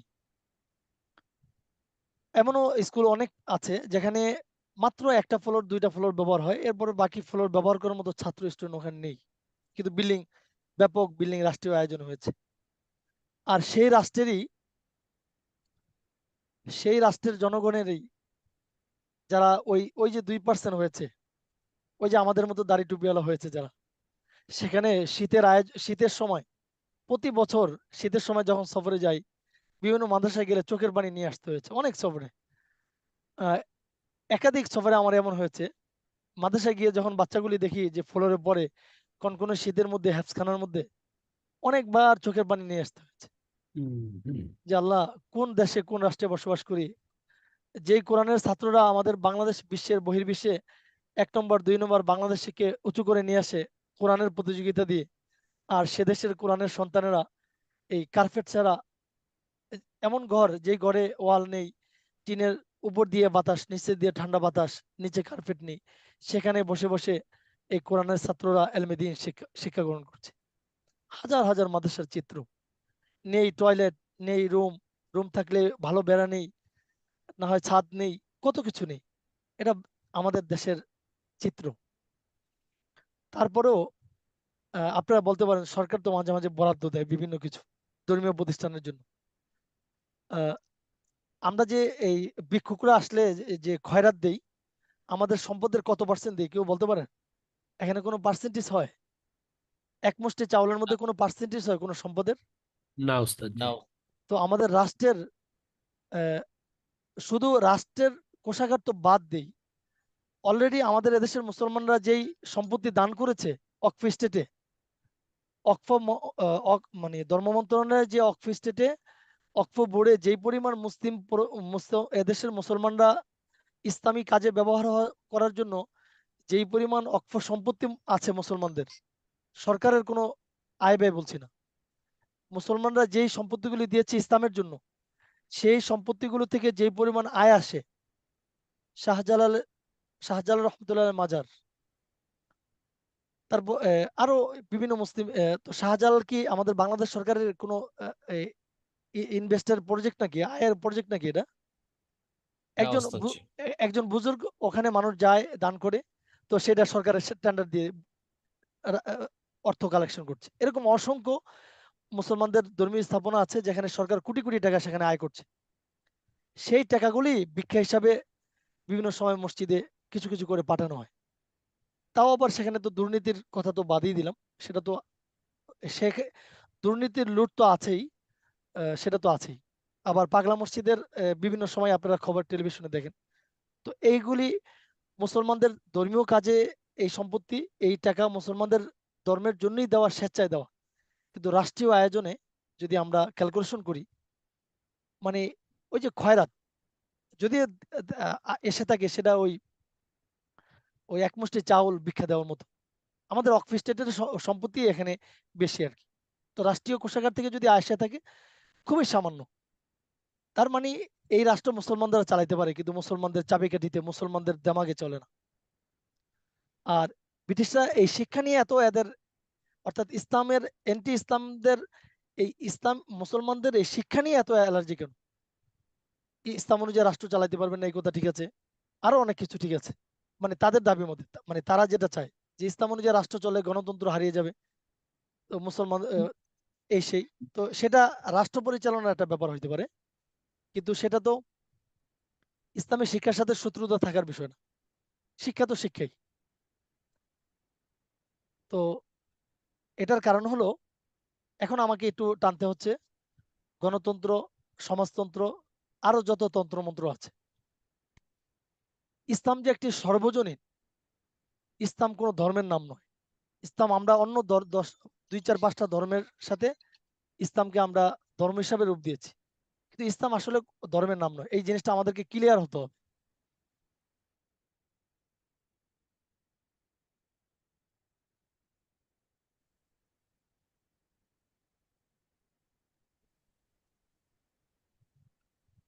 আহ, যেমন গণতন্ত্র, প্রত্যেকটা তন্ত্রমন্ত্র হলো মানবরচিত তন্ত্রমন্ত্র। এই তন্ত্রমন্ত্র সময়ের ব্যবধানে এর সবকিছুই হারিয়ে যায়, এর আবেদনও হারিয়ে যায়। আমি যদি আপনাদের সামনে দু একটা কথা না বলি, তাহলে আশা করি সহজে বুঝবেন। গণতন্ত্র আহ, মানব, অর্থাৎ একটা স্বাভাবিক জিনিস, যারা যেটা রচনা করে, আবিষ্কারক, তাদের দাম, তাদের মূল্যায়ন সবসময় থাকবে। এবং অর্থাৎ কম্পিউটার যিনি আবিষ্কার করেছেন, আমরা কম্পিউটার যদি চালাই, মানে যখন যারাই এই কম্পিউটার নিয়ে পড়াশোনা করবে, যিনি আবিষ্কারক, তার নাম, তার জীবন, তার তার মূল্যায়ন মানে করতেই হবে, মানে পড়াশোনার মধ্যে আসলে। এবং কি আহ, আহ, যিনি আবিষ্কারক, উনি নিজে, ওনার রাষ্ট্র, ওনার পরিবার, সবাই এর থেকে উপকৃত হতেই আছে, এখনো পর্যন্ত হচ্ছে। যাই হোক, তো যেই জিনিসের আবিষ্কারক যারা থাকে, তারা ওই বিষয়ের সুপার পাওয়ার, সোজা কথা। তো গণতন্ত্র যেহেতু, আচ্ছা, তার আগে বলি, ইসলাম কোনো ধর্মের নাম নয়। ইসলাম একটি সর্বজনীন জীবন ব্যবস্থা। Islam is the only complete code of life. ইসলাম একটি পরিপূর্ণ জীবন ব্যবস্থা। তো এই জীবন ব্যবস্থা যদি মুসলিম পপুলেশন জানে, তাহলে এই যে অসম্পূর্ণ এবং প্রতিবন্ধী এবং একবারই যুক্তিহীন যে তন্ত্রমন্ত্র দিয়ে আমাদের সমাজ, আমাদের রাষ্ট্র শোষিত হচ্ছে, এই সমস্ত আমাদের জনগণ তো এই শোষণের ভিতরে থাকবেই না। এমনকি যে সমস্ত পশ্চিমারা, যারা এই গণতন্ত্রের কন্ট্রাক্টর এবং ফেরিওয়ালা, এই ফেরিওয়ালারা, তাদের রাষ্ট্রের জনগণ তাদের বিরুদ্ধে বিদ্রোহ করবে যে আমাদের রাষ্ট্র ইসলাম অনুযায়ী চলতে হবে। ইসলামে একমাত্র মানুষের সার্বজনীনতা রক্ষা করেছে, মানুষের বৈষম্যকে দূর করেছে। আমি একটা একটা করে যদি বলি একটু, পশ্চিমারা পৃথিবীর জনপদে জনপদে গণতন্ত্রের আহ, মানে এই প্যাকেট বিক্রি করে। এটা যে একটা এদের ভণ্ডামি, প্রতারণা, এটা বলার অপেক্ষা রাখে না। এটা হলো জাস্ট এদের একটা মুখোশ, এটা এটা জাস্ট এদের একটা রূপ। এরা পৃথিবীতে কখনোই গণতন্ত্র চায় না, আর গণতন্ত্র দিয়ে কখনোই অধিকাংশ মানুষের ম্যান্ডেট নিয়ে রাষ্ট্রের ক্ষমতা আসতে পারে না। এটা কিভাবে সম্ভব? যদি একটা একটা রাষ্ট্রে যদি 5টি নির্বাচনী দল থাকে, সেখানে যদি একটি দল যদি বেশি আহ, অর্থাৎ বেশি ভোট পায়, তো সেই দল মানে রাষ্ট্র গঠন করে, সরকার প্রধান হয় এবং রাষ্ট্রের আইন প্রণেতা হয়।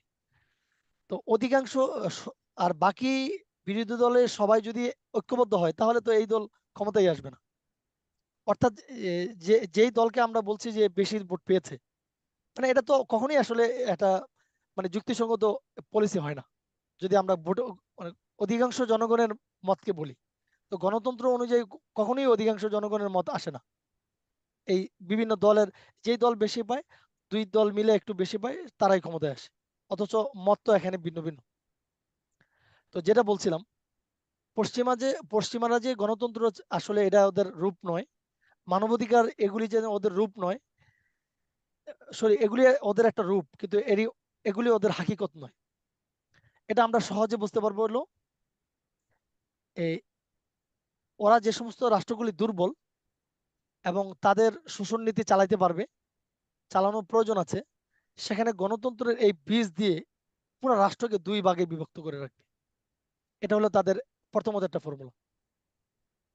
আর এটার এগেনস্টে আরেকটা উদাহরণ যদি নিয়ে আসে তাহলে সহজে বোঝা যাবে। আমাদের সৌদি আরব সহ সৌদি আরবের রাষ্ট্রীয় গোলাম যারা আছে, মার্কিনীদের গোলাম, এবং মিডিল ইস্টের যারা গোলাম আছে, আহ, অর্থাৎ পশ্চিমাদের গোলাম শাসক যারা, তো এই কখনোই আপনি শুনবেন না যে মিডিল ইস্টের রাষ্ট্রগুলোতে গিয়ে পশ্চিমারা গণতন্ত্রের কোনো কথা বলে। কারণ ওখানে তাদের গণতন্ত্রের প্রয়োজন নেই, কারণ যেই গোলাম অলরেডি আছে যারা, তারা ওই গোলামরা তাদেরকে মুনিব হিসাবে মেনে নিয়েছে অলরেডি। তো সেখানে গণতন্ত্রের ফর্মুলার প্রয়োজন নেই, কারণ তাদের যেটা প্রয়োজন সেটা হয়ে গেছে। আর মানবাধিকারের নামে তাদের যে ভণ্ডামি, এটা আমার আর ওয়াজ করার বিষয় না। আপনারা নতুন প্রজন্মের মানুষ যারা আছেন, তারা ফিলিস্তিন যুদ্ধে এটা ভালো করে দেখে ফেলেছেন। আধুনিক টেকনোলজির যুগে, মিডিয়ার যুগে, এটা কারো ছোট থেকে ছোট বাচ্চারও অস্পষ্টতা নেই যে মানবাধিকার কি। একদিকে ত্রাণ পাঠাচ্ছে, ফিলিস্তিনে ত্রাণ পাঠাচ্ছে মার্কিনীরা, আবার এই পশ্চিমারাই আবার এই ইসরায়েলকে অস্ত্র দিচ্ছে এই ফিলিস্তিনদের মারার জন্য। এই দ্বিমুখী বন্ডদেরকে, মানে এই বন্ডরাই গণতন্ত্রের ফেরিওয়ালা।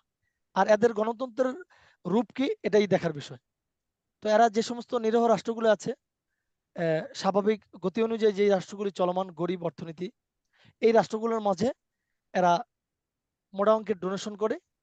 উদ্দেশ্য একটাই, তাদের এই পচা দচা যেটা চলে না, যেটা দিয়ে মানুষ বৈষম্যের শিকার হয়, যেটা দিয়ে মানুষ তার অধিকার পায় না, সেই একটি মেয়াদ উৎকীর্ণ একটি মতবাদকে চাপিয়ে দেওয়ার জন্য এই গণতন্ত্র দিয়ে একটা রাষ্ট্রকে দুই ভাগ করা, রাষ্ট্রের জনগণের মধ্যে মারমুখী অবস্থান তৈরি করে রাখা, আর সেখানে ব্যবসা বাণিজ্য করা। এটা হলো এই গণতন্ত্রের ফেরিওয়ালাদের আসল রূপ। আমি মিডিল ইস্টের হিস্টোরি বলে মিডিল ইস্টের সাথে গণতন্ত্রওয়ালাদের যে রূপ, এটা দেখতে আমরা দেখেছি, এবং প্লাস সাধারণ গরিব রাষ্ট্রগুলোর সাথে তাদের যে আচরণ, এটাও দেখেছি। কারণ আমাদের দেশে যারা এই বিভিন্ন, শুধু আমাদের দেশ না, যে সকল রাষ্ট্র থেকে এই স্বৈরাচার যারা হয়েছে, এই গণতন্ত্রের আদলে যারা স্বৈরাচারী করেছে, তাদের আশ্রয়দাতা যারা গণতন্ত্র কায়েম করেনি, তাদের আশ্রয়দাতা তো কোনোদিন মার্কিনিরা হতে পারে না। আপনারা দেখবেন পৃথিবীর যত স্বৈরাচার আছে এবং রাষ্ট্রের জনগণকে শেষ করে আসছে, সেই কুলাঙ্গার অমানুষগুলির আশ্রয়স্থল পশ্চিমাদের কাছে। কারণ পশ্চিমাদের এই আশ্রয়ের জায়গা হলো পৃথিবীতে যত কুলাঙ্গার আছে, পৃথিবীর ওই রাষ্ট্রের জনগণের বিরুদ্ধে গিয়ে সবসময় তাদের তাবেদারি করেছে, সেটা গণতন্ত্রের ফর্মুলায় হোক, সেটা গণতন্ত্রের নামে হোক, অথবা স্বৈরতন্ত্রের নামে হোক, তাদের আশ্রয়দাতা তারা। অথচ কথা ছিল তো এটা, যে স্বৈরাচার কিভাবে পশ্চিমাদের কাছে আশ্রয় পাবে। এটা তো কিভাবে সম্ভব? এটা তো সম্ভবই হতে পারে না, কারণ পশ্চিমাদের মন্ত্র হলো গণতন্ত্র। তার মানে এই রাষ্ট্রের সরকার প্রধান গণতন্ত্র প্রতিষ্ঠা করে নেই, অতএব সে তো আমাদের রাষ্ট্রে আসতে পারে না, এবং আসলে জেলে আসতে পারে। ওদের উদ্দেশ্য আসলে এটা নয়। যেই রাষ্ট্রে যেভাবে ঢোকা যায়, যেখানে রাজতন্ত্র দিয়ে ঢোকা যায়, মিডিল ইস্টের রাজতন্ত্র দিয়ে ঢুকেছে, সেখানে সেটা সফল হয়েছে, অতএব সেখানে গণতন্ত্রের দরকার নেই। যেখানে মানবাধিকার লণ্ঠিত হচ্ছে, সেখানে ওই ফর্মুলা দিয়ে ঢুকতে হবে, সেখানে ওই ফর্মুলা দিয়ে ঢুকবে। যারা নিজেরাই এখনো শ্বেতাঙ্গ এবং কৃষ্ণাঙ্গর এই সাধারণ একটা বিষয় থেকে উঠে আসতে পারে নাই, সেই জাতি কিভাবে পৃথিবীর জনপদে জনপদে সৈন্যবল পাঠিয়ে দেয়, যে এখানে এই রাষ্ট্রের জনগণ সরকার কর্তৃক নির্যাতিত, ইরাকে মুয়াম্মার গাদ্দাফির দেশে কিভাবে তারা সৈন্যবাহিনী পাঠিয়ে দেয় মানবাধিকার প্রতিষ্ঠার জন্য, যারা নিজেরা এখনো সাদা কালো থেকে বের হইতে পারেনি। এই অসভ্য ও শৃঙ্খল জাতি তারা কিভাবে সভ্যতার বার্তা নিয়ে পৃথিবীর জনপদে ঘুরে বেড়ায়। আসলে উদ্দেশ্য এখানে একটাই, অন্য কোনো কিছুই না।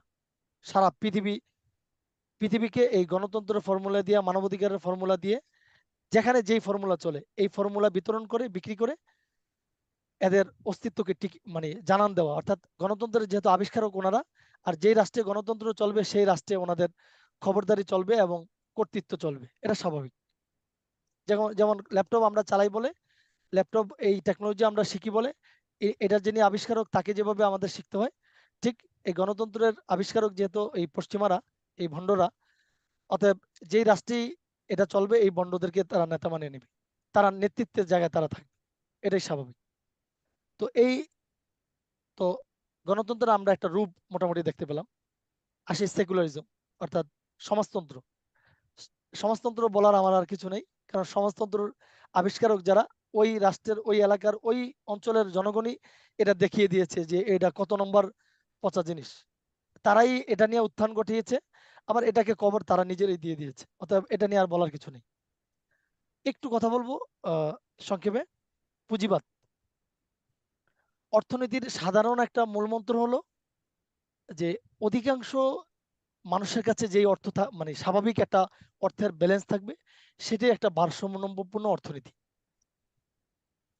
অর্থাৎ আমরা যে বৈষম্য বারবার বলে আসছি, আমাদের রাষ্ট্রের অর্থনীতি নিয়ে আমরা বৈষম্য দেখতে পাই। কারণ যারা হাজার কোটি টাকার মালিক তারাই আবার হাজার কোটি টাকার মালিক, গরিব মানুষ তিন বেলা খাবার খেতে পারছে না, বাজার করতে পারছে না। এটাকে বলে বৈষম্য অর্থনীতি। আর পুঁজিবাদের জন্মই হয়েছে যে মানুষকে কিভাবে বৈষম্য বানায় রাখা যায়। পুঁজিবাদী অর্থনীতি স্বাভাবিক পলিসি হলেও, আপনারা ভালো করে এগুলি পড়াশোনা করেছেন, তো স্বাভাবিক অর্থ হলো আমার আজকের ক্লাস কোনটি মক্তব নিয়ে, কিন্তু চলে গেছি অনেক দূরে। আসলে এগুলিতে আসতেই হচ্ছে, না আসলে যেন মক্তবের প্রয়োজনীয়তা আমরা বুঝের বাহিরেই থেকে যাচ্ছি। তো পুঁজিবাদী অর্থনীতির মূলমন্ত্র হলো যেটা বলছিলাম, যাদের 2000 কোটি টাকা আছে, ব্যাংক তাকে আরো 3000 কোটি টাকা ঋণ দিবে। আর আমরা যারা তিন বেলা বাজার করতে পারছি না, আমরা যদি গিয়ে ব্যাংকে বলি যে ভাই আমাকে একটু ঋণ দেন, আমি কোনো রকম একটা ব্যবসা করে আমি আপনাদের ঋণ পরিশোধ করবো, আমাকে 10,000 টাকা দিলে হবে। যদি ব্যাংকের দারোয়ান থাকে তাহলে আপনাকে দ্রুত বের করে দিবে, আর যদি বেশি সময় আপনি সেখানে সময় নষ্ট করেন তাহলে পুলিশকে ফোন দিবে যে পাগল একটা ঢুকছে, ওনাকে বের করে দিতে। এর বাহিরে আর কিছুই নেই পুঁজিবাদের কাছে। অর্থাৎ যিনি হাজার কোটি টাকার মালিক, তিনি এ দেশের জনগণকে কিনবে, রাষ্ট্র কিনবে, পুরা এলাকা, এই দেশ কিনে ফেলবে। আর যিনি গরিব মানুষ, পুঁজিবাদ বলছে যে তুমি মরে যাও, তুমি কেন এখনো বেঁচে আছো, তুমি এখনো কেন বেঁচে আছো, তুমি মরো নাই কেন। এটা পুঁজিবাদের স্বাভাবিক একটা কথা। সেটা এই উদাহরণটাই যথেষ্ট যে ব্যাংকের ঋণ কাদেরকে দিচ্ছে কাদেরকে দিচ্ছে না, অল্প সময়ে শেষ করলো। আর তার এগেনিস্টে ইসলামী অর্থনীতি। দেখেন ইসলাম কত ইনসাফের অর্থনীতি প্রতিষ্ঠা করেছে। পৃথিবীবাসী যদি এটা জানে ভালো করে, এই পৃথিবীর মানুষ গণতন্ত্রকে কবর দিবে প্রতিদিন একবার। যিনি বড়লোক হয়েছেন তাকে ইসলাম কি বলেছে? 2.5% লাগাও। 2.5% কাদেরকে দিবে? সালমান এফ যারা রহমানকে, দরিদ্র। সালমান এফ রহমানের মতো মানুষকে 2.5% দিবে? নাকি যারা দরিদ্র, যারা ব্যবসা করতে পারে না, যারা তিন বেলা বাজার করতে পারে না? কি বলেন? অবশ্যই আমার যারা দরিদ্র। হ্যাঁ, আমাদের রাষ্ট্রের উদাহরণ তো আমরা দেখিয়ে ফেলেছি। মানে আমাদের এই রাষ্ট্র থেকে তো আমরা দেখেছি, আমাদের ভিন্ন রাষ্ট্রের উদাহরণের প্রয়োজন নেই। আর আমার খুব মাঝে মাঝে কান্না চলে আসে যে গরিব মানুষ বাজারে গেলে 10,000 15,000 টাকা কামায়, কিছুই করতে পারে না। এদিকে টান দিলে ওদিকে হয় না, মাথা টান দিলে নিচে উঠে যায়, কি অবস্থা। অথচ এই হোমরা সোমরারা হাজার হাজার কোটি টাকার মালিক হচ্ছে, কোটি কোটি টাকা পাচার করে ফেলেছে। ভিতরে নাই আল্লাহর ভয় ভীতি। যাই হোক, আর এটা এটা সম্ভব হয়েছে এই পুঁজিবাদের এই সন্ত্রাসীপনা থাকার কারণে। কারণ পুঁজিবাদী তো আরেকটি সন্ত্রাস, অর্থ সন্ত্রাস। এই পুঁজিবাদী তো মানে কোটি টাকার মালিকরা আরো কোটি টাকা দিয়ে এই একটা রাষ্ট্র কেনার সুযোগ করে দেয়। আর ইসলাম কি বলে, তুমি অনেক টাকার মালিক হয়েছো, তোমাকে নিঃশর্তভাবে কোনো কোনো শর্ত টর্ত নেই, তোমাকে 2.5% দিতে হবে, দিতেই হবে। না দিলে রাষ্ট্রের লোকেরা জোর করে হলেও তোমার 2.5% আদায় করে ছাড়বে। শুধু তাই নয়, এটা তো বাধ্যতামূলক। তারপরে কি ইসলাম কি বলেছে, তুমি রোজা রাখতে পারো নাই, দেখেন বড় লোকের অর্থকে ইসলাম মানে কত ভাবে গরিবের কাছে নিয়ে আসছে, গরিবের হাতে দিয়ে তুলে দিচ্ছে। তুমি রোজা রাখতে পারো নাই, তোমার টাকা পয়সা আছে, 60 জন মিসকিনকে খাও, তাদেরকে খাবারের মূল্য দাও। খেয়াল করেছেন? রোজার ফি দিয়ে দাও, তোমার টাকা আছে, টাকা দিয়ে দাও। কাদেরকে? গরিবদেরকে। তো ইসলামী শুধু তাই নয়, আবার হাদিস শরীফ আসছে, তুমি আহ, আল্লাহ তাআলা হাসরের ময়দানে বলবে আমি ক্ষুধার্ত ছিলাম, এগুলি সব আইন আদালতের বাহিরে, শুধু উৎসাহ। আমি ক্ষুধার্ত ছিলাম আর তুমি আমাকে আহ, খাবার দাও নেই। তার মানে কি, এখানে আল্লাহ হাদিস শরীফ অনুযায়ী ওয়াজ করা হচ্ছে যে হে অর্থের মালিক, তুমি অনেক টাকার মালিক, তুমি জাকাতও দিয়েছো, সবকিছু করেছো, কিন্তু তারপরেও তোমার ভাই না খেয়ে আছে আর তুমি এ, ভালো কিছু খাচ্ছ। ইসলাম দেখছেন কিভাবে বলেছে এই কথাগুলি। আইন তো আইনের জায়গায় করেছে, 2.5% দিতেই হবে, না দিলে তোমার কলার ধরে নেওয়া হবে। আর 2.5% দিয়ে দিচ্ছ, তারপরে ইসলাম আবার কি অনুরোধ করছে গরিবের জন্য, যে তুমি ভালো কিছু খাবে, তোমার ভাই খাবে না, এটা কিভাবে সম্ভব? এটা তো সুন্দর হয় না। এই জন্য হাসরের ময়দান আল্লাহ বলবেন আমি ক্ষুধার্ত ছিলাম, তোমরা আমাকে অন্ন দাও নাই, অনুরোধের সুরে বলছে। এরকম অসংখ্য ইসলামের উৎসাহ আছে, হাদিস আছে। আবার নফল সদকার কথা বলা হয়েছে, নফল বেশি বেশি ডান হাতে দান করো, বাম হাতে যেন টের না পায়, নফল সদকা করা। আরো কত ভাবে যে ইসলাম গরিবকে টাকা দিতে, গরিবের হাতে অর্থ তুলে দেওয়ার কথা বলেছেন, এর কোনো শেষ নেই। হাদিস শরীফে আছে, কোরআনের আয়াতে আছে, অসংখ্য আছে। মানুষ ক্ষতিগ্রস্ত হয়েছে, এই যে আলহামদুলিল্লাহ ত্রাণে যে সমস্ত আমাদের আইএমের পক্ষ থেকে আলহামদুলিল্লাহ ত্রাণ বিতরণ করা হয়েছে আজকে। আজকে না, শুরু হয়েছে আরো কয়েকদিন থেকে, মানে আজকে অনেক ও, ঢাকা থেকে আরো অনেক ওস্তাদরা গিয়েছিলেন আলহামদুলিল্লাহ। তো যেটা বলছিলাম, তো এই আহ, মানুষ ক্ষতিগ্রস্ত হচ্ছে আর তুমি বিলাসিতা করবে, তুমি ভালো থাকবে, এটা ভালো থাকা হয় না। অর্থাৎ ইসলাম অনেকভাবে চিত্রায়িত করেছে যে কিভাবে গরিবের টাকা, মানে বড় লোকের টাকা গরিবের হাতে যাবে। অর্থাৎ ব্যালেন্সটাকে কাছাকাছি নিয়ে আসা, বারবার বিভিন্ন তাকিদ, বিভিন্ন উৎসাহ, অনুপ্রেরণা, আইন, 2.5% আইন, আর বাকি অসংখ্য আহ, সদকাতুল ফেতের, তারপরে সদকাতুল ফেতের, নফল দান, তারপরে রোজার ফিদিয়া, তারপরে কাফারার টাকা, মান্নত, আরো কত কিছু। অর্থাৎ যারা অর্থ আছে তারা অর্থ দিয়ে সেগুলি পরিশোধ করতে পারে। তার মানে পুঁজিবাদী অর্থনীতি, অথচ পুঁজিবাদী অর্থনীতিরই স্লোগান এরকম, আহ, ওদের লেখা মানে লাইনে লেখা কিন্তু বাস্তবে না, যে অধিকাংশ জনগণের কাছে টাকা থাকা এটাই ভারসাম্যপূর্ণ অর্থনীতি। আর পুঁজিবাদ কখনোই এই নীতিতে চলে না।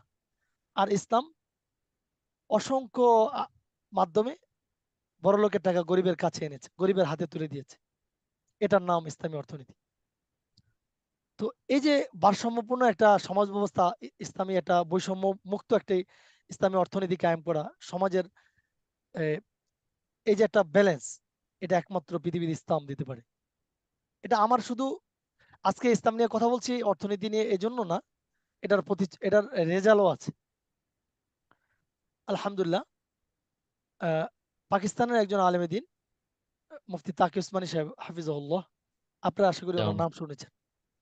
জি। উনি পাকিস্তানের জাস্টিসও ছিলেন।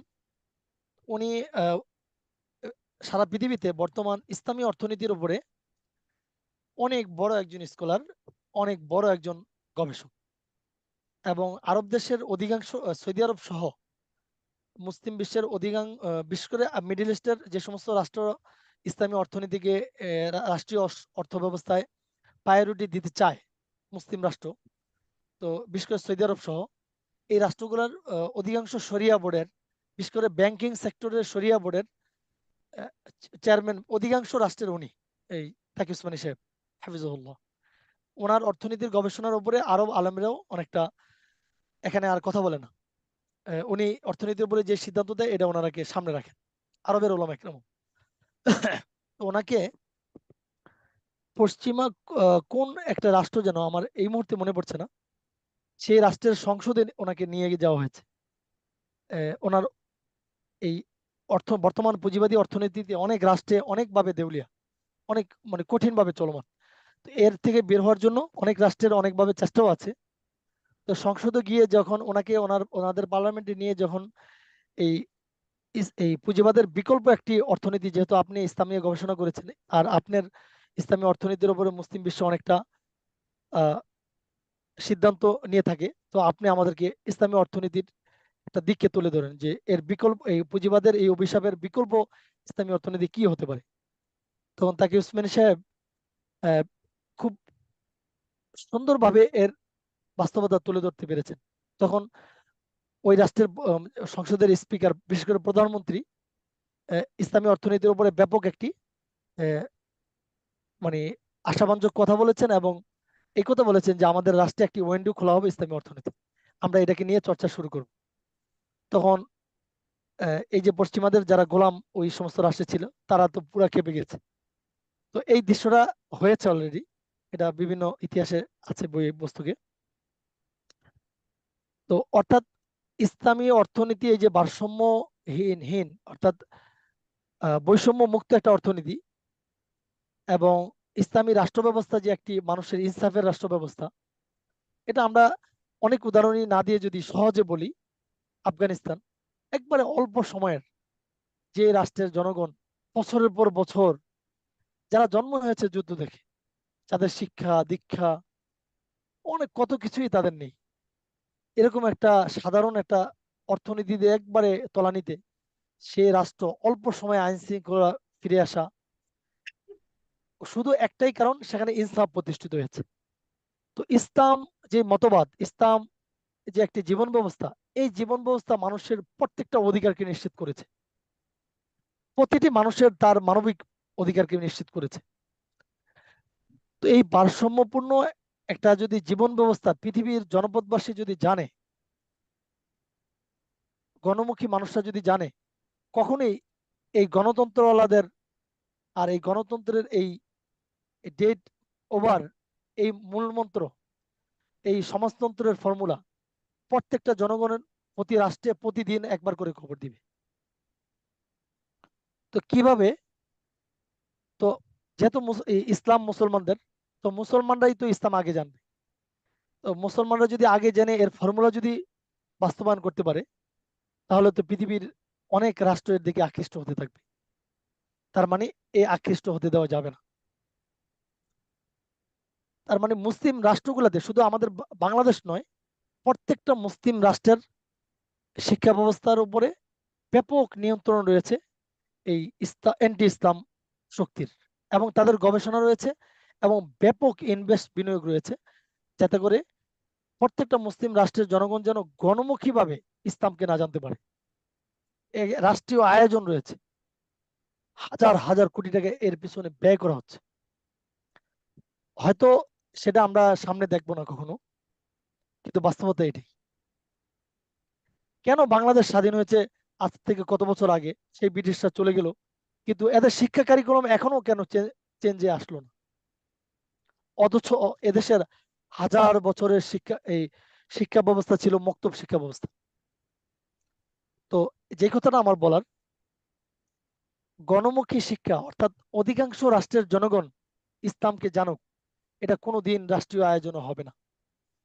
যতটুক হবে অতটুক সলসতরি হবে, যতটুক হবে অতটুক বুঝ দেওয়া হবে, যতটুক আয়োজন আছে এতটুক মুসলমানদেরকে শুধু ওই যে জাদু দেখায় না, বেলকি লাগ নাকে মুখে লাগ, ওই বেলকি দেখানো হবে যে মুসলিম তোমরা বুঝো যে ইসলাম শিক্ষা শেখানো হচ্ছে, এতটুকু বুঝ দেওয়ার জন্যই তাদেরকে এই ইসলাম শিক্ষা বই রাখা হয়েছে।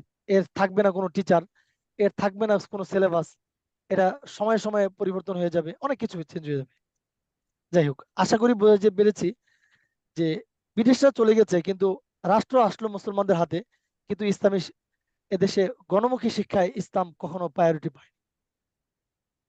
আচ্ছা, আমরা ব্রিটিশদের কয়েকটা আচরণ যদি আমরা এখন আলোচনা করি, তাহলে আমরা আজকের রাষ্ট্র ব্যবস্থা ইসলামী শিক্ষার সাথে যে আমাদের যে একটা দ্বিমতার শুধু আচরণ, সেটা ব্রিটিশরা যেটা রেখে গেছে সেটাই যে আছে, আমরা একটু সহজে ক্যালকুলেশন করতে পারবো।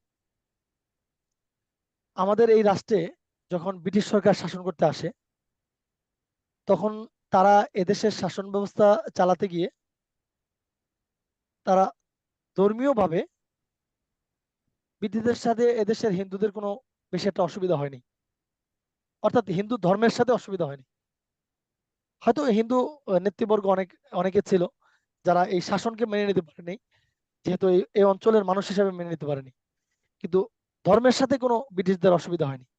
যারই কারণে জমিদার প্রথা, হিন্দুদের জমিদার ব্রিটিশদের যে জমিদার প্রথা ছিল, অধিকাংশ জমিদার ছিল হিন্দুরা, এটা বাস্তবতা। কারণ তারা তাদের গোলামি করতে পেরেছে ভালো, কারণ তাদের ধর্মীয়গতভাবে বাধা ছিল না। কিন্তু ইসলাম, দুইটা বিষয় মধ্য এশিয়ার ইতিহাসকে টেনে আনতে হয়। ইমাম বুখারীর জনপদ তাজিকিস্তান, তুর্কমেনিস্তান, উজবেকিস্তান, তুর্কমেনিস্তান, অর্থাৎ মধ্য এশিয়ার যে দেশগুলি আছে, এই অঞ্চলে যখন কমিউনিজম প্রতিষ্ঠা হয়, সোভিয়েত ইউনিয়ন প্রতিষ্ঠা হয়, তখন এই অঞ্চলের মুসলমানদের মাঝে কচুকাটা করা হয়েছে। কচুকাটা, মুসলমানদের ইতিহাস ঐতিহ্যকে মাটির সাথে মিশিয়ে দেওয়া হয়েছে। সেকুলারিজমের সাথে ওই অঞ্চলের খ্রিস্টানদের কোনো অসুবিধা হয়নি, ওই অঞ্চলের অন্য মতবাদ ধর্মের সাথে অসুবিধা হয়নি, ইসলামের সাথে অসুবিধা হয়েছে। কারণ ইসলাম তো একটি জীবন ব্যবস্থার নাম। অর্থনীতি কি হবে, বাবার অধিকার কি হবে, ইসলামের সুনির্দিষ্ট রেজলিউশন রয়েছে, এটা পৃথিবীর কোনো তন্ত্রমন্ত্রের নেই। মায়ের সাথে কি শিষ্টাচার হবে ছেলের, ইসলামের সুনির্দিষ্ট রেজলিউশন রয়েছে।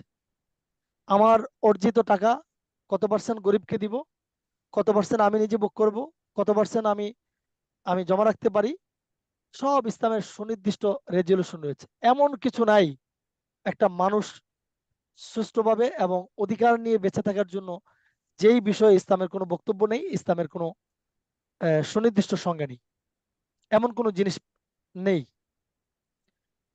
আমি মারা গেলে আমার সম্পদ, আমার ওয়ারিশটা কে কত পার্সেন্ট পাবে, ইসলামে সবকিছু রয়েছে। কিন্তু অধিকাংশ এই পৃথিবীর এই তন্ত্রমন্ত্রের এদের কোনো নির্দিষ্ট রেজলিউশন নেই। এদের ফর্মুলা অনুযায়ী রাষ্ট্র চালাতে গেলে প্রতি সেকেন্ডে সেকেন্ডে আইন প্রয়োগ করতে হয়, আইন বানাইতে হয়। নিজেরা আইন বানায়, সেই আইন নিজেরাই আবার বাতিল করে, নিজেদের আইন নিজেরাই টিকাইতে পারে না। কারণ মানুষ তো মানুষই, মানুষে যে নিজেদের জন্য যে আইন করে সেই আইনে নিজেই ফেসে যায়, আবার সেই আইন বাতিল করে। অর্থাৎ যে যেই জিনিস বানায়,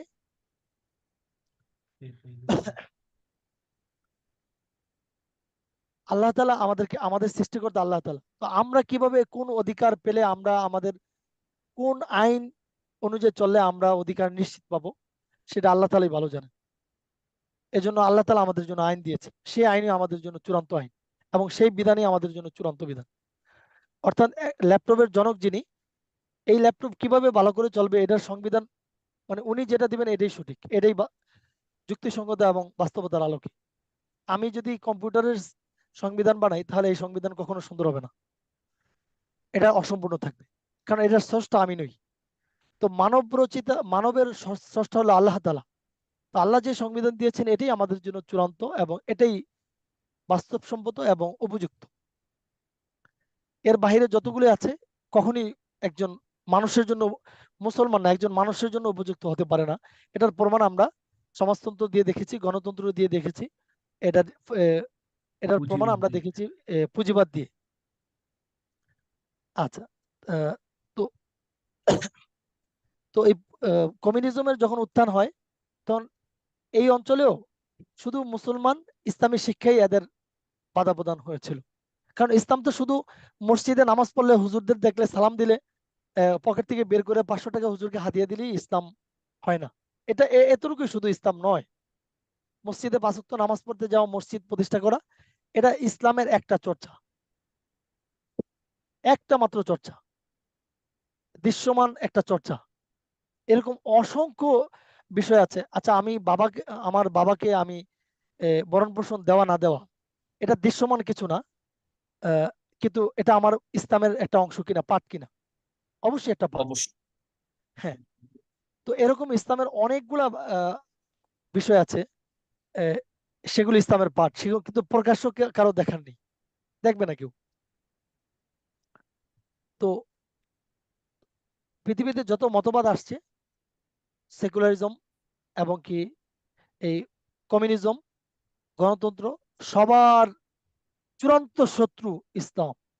কারণ ইসলাম এই সর্বজনীন ধর্ম যদি ব্যাপক চর্চা হয়, এই জ্ঞানের, এই এলেমের চর্চা যদি ব্যাপকভাবে হয়, মুসলিম জনপদগুলো যদি ব্যাপক হয়, তো মুসলিম তরুণরা ইসলাম অনুযায়ী রাষ্ট্র চালাইতে গণ আন্দোলনে গণ রূপ দিবে। কখনোই এটা দমিয়ে রাখা যাবে না। অতএব প্রত্যেকটা মুসলিম রাষ্ট্রের জনগণকে ইসলাম সম্পর্কে অস্পষ্ট ধারণা রাখো। ধারণা যেভাবে অস্পষ্ট ধারণা পায়, সেইভাবেই ওই রাষ্ট্রের সিলেবাসকে, ওই রাষ্ট্রের শিক্ষা ব্যবস্থাকে সাজাও। আর এর পিছনে যদি রাষ্ট্রীয় ফোর্স লাগে, ফোর্স দিবে। যদি অর্থ দিয়ে কাবু করতে হয়, অর্থ দিবে। এর পিছনে যা কিছু দরকার সবকিছুই করবে, আর সবকিছুই করছে। এই সমস্ত কর্ণধার যারা আছে, যারা তাদের ফর্মুলা দিয়ে পৃথিবীতে নেতা সাজিয়ে বসে আছে, তারা এই কাজগুলি করছে। যদি মুসলিম রাষ্ট্রগুলো যদি ইসলামী ভাবধারায় রাষ্ট্র পরিচালিত হতে শুরু করে, এই ঢেউ এই গণতন্ত্রের উপরে পড়বে। এই ঢেউ সেগুলো সোভিয়েত ইউনিয়ন তো শেষ, উদাহরণ দেওয়ার আর কিছু নেই। তো যারা যেভাবেই রাষ্ট্র চালাচ্ছে, তার এই সমস্ত ভণ্ডদের এই জনপদ খান খান হয়ে যাবে। খ্রিস্টান দাবি করবে ইসলাম অনুযায়ী রাষ্ট্র চলবে, হিন্দু দাবি করবে ইসলাম অনুসারে রাষ্ট্র চলবে। কারণ এখানে ইনসাফ আছে, এখানে ন্যায় নীতি আছে, এখানে মানুষের আদল আছে, মানুষের বাস্তবতা আছে। তো এটার এই বিষয়গুলো যদি মানুষ ভালো করে জানতে পারে, কখনো কি এই অঞ্চলে এই সমস্ত তন্ত্র দিয়ে, এই ভণ্ডামি দিয়ে রাষ্ট্র চালাবে? এটা কোনোদিন হতে পারে না। কোনো তা কিভাবে এখন দেখবেন আমাদের রাষ্ট্রের অধিকাংশ ছেলে পেলে, এই যে আমি যেই পার্সেন্টেজটা শুরু থেকে বলেছি, 90% মুসলিম পপুলেশন, জনগণ, যারা ইসলামী মৌলিক শিক্ষা থেকে, ইসলামের তাহজিব থেকে, ইসলামের মূল্যবোধ থেকে যোজন যোজন দূরে। কিভাবে এই রাষ্ট্রে ইসলাম আসবে আমরা কি কল্পনা করতে পারি? যেখানে 90% মানুষ ইসলাম জানে না, সেই রাষ্ট্রে কিভাবে ইসলামের গণমুখী দাবি হবে? রাষ্ট্র চালাবে ইসলাম মুসলমানরা, কিন্তু সেই রাষ্ট্রে জন্ম হবে এই যে যারা পলায়ন করেছে আমাদের দেশ থেকে, তাদের চেহারাগুলি দেখলেই আপনারা বুঝতে পারেন এরা কিন্তু মুসলিম। এদের অনেকের টাকায় মসজিদও নির্মাণ হয়েছে। এরা অনেক এই পলায়নকারী অনেকেই জাকাত দেয়, অনেকেই টুপি মাথা দিয়ে মসজিদে মাঝে মাঝে গিয়ে হাজিরা দেয়। এদের দাড়িও দেখেছেন, এদের দাড়ি আপনারা কাটতেও দেখেছেন। বুঝতে পেরেছেন? এই রাষ্ট্রে এই মুসলিম জন্ম হবে। 90% মুসলমানের দেশ, কিন্তু যেই 90% মুসলিম সন্তান ইসলামী মূল্যবোধ এবং ভাবধারায় নেই, তো সেই রাষ্ট্রে মুসলিম জন্ম হবে, দাড়ি টুপিওয়ালা জন্ম হবে। সেই দাড়ি টুপিওয়ালাদের দশা হবে চুরি করে পালানোর সময় দাড়ি কাটা। এই মুসলিম জন্ম হবে। তো আশা করি বাংলাদেশের আর দুর্নীতিতে আপনারা অবাক হবেন।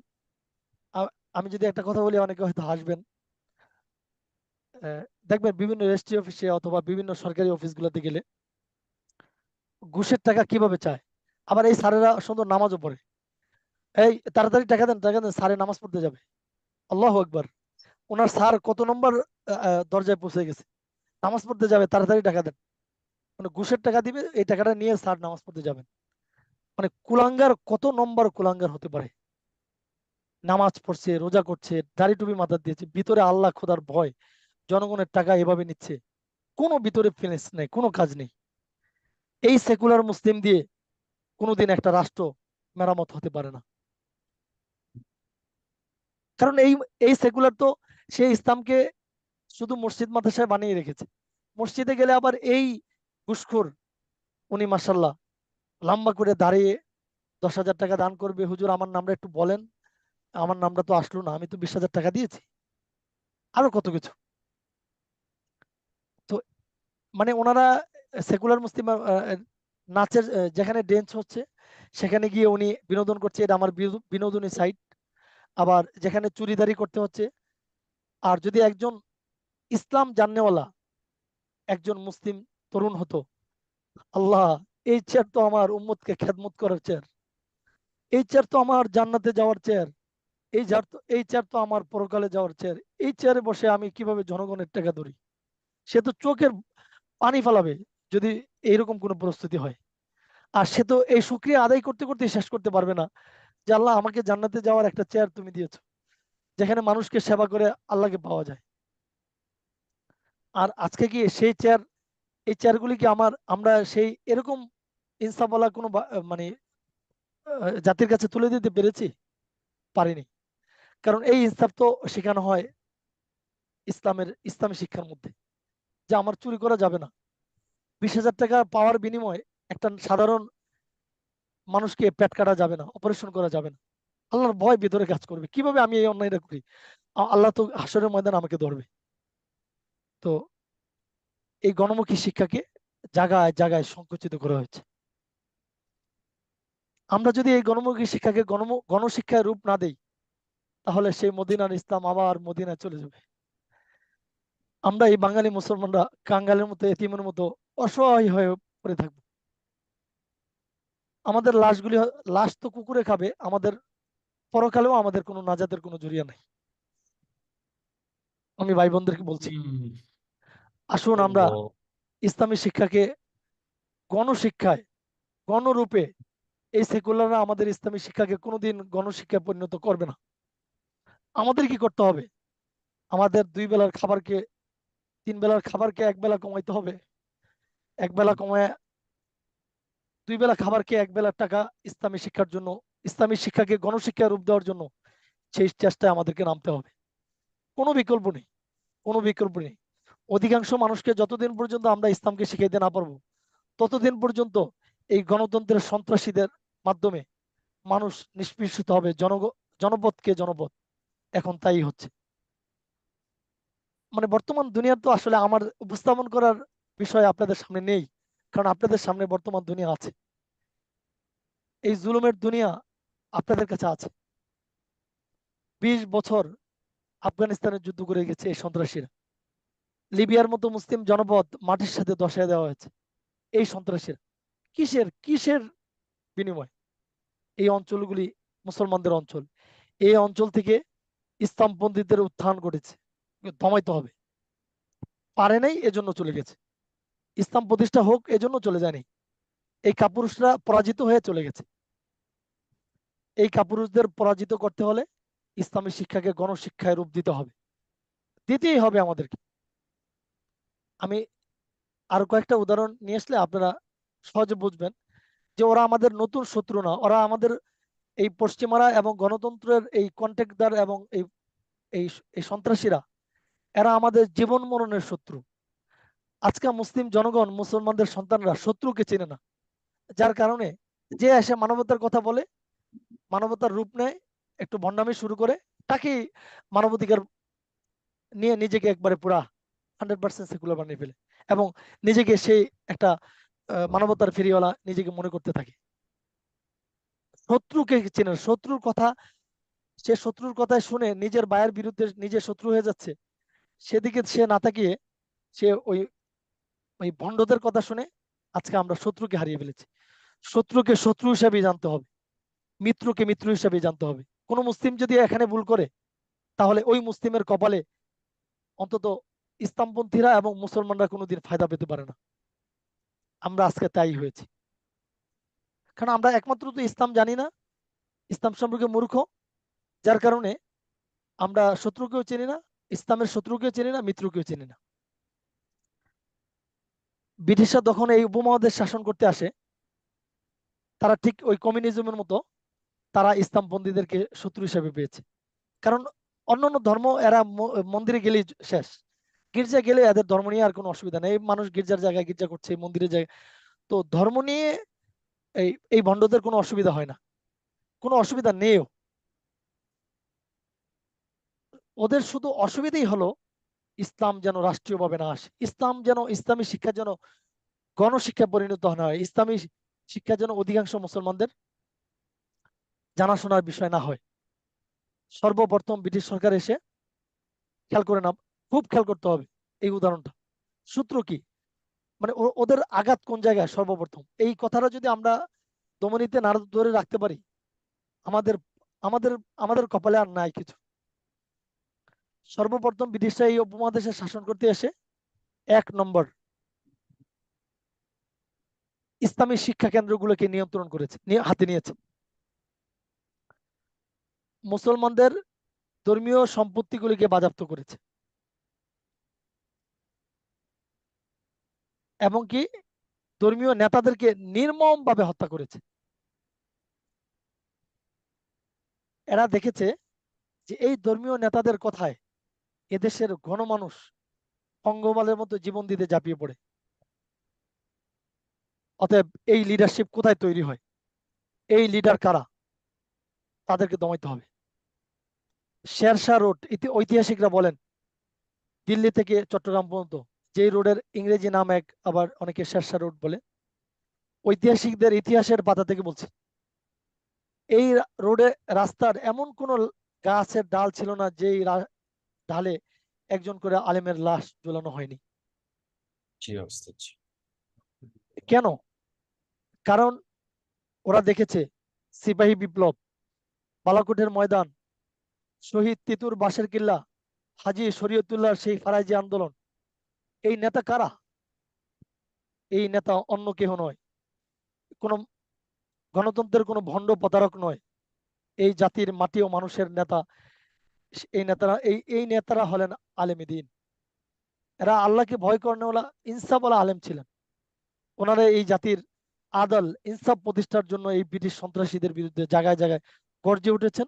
এদেশের জনগণ, এদেশের গণমুখী মানুষকে নিয়ে ঝাঁপিয়ে পড়েছেন, যা হাতে ছিল, যা কিছু ছিল, এই সমস্ত সন্ত্রাসীদের বিরুদ্ধে।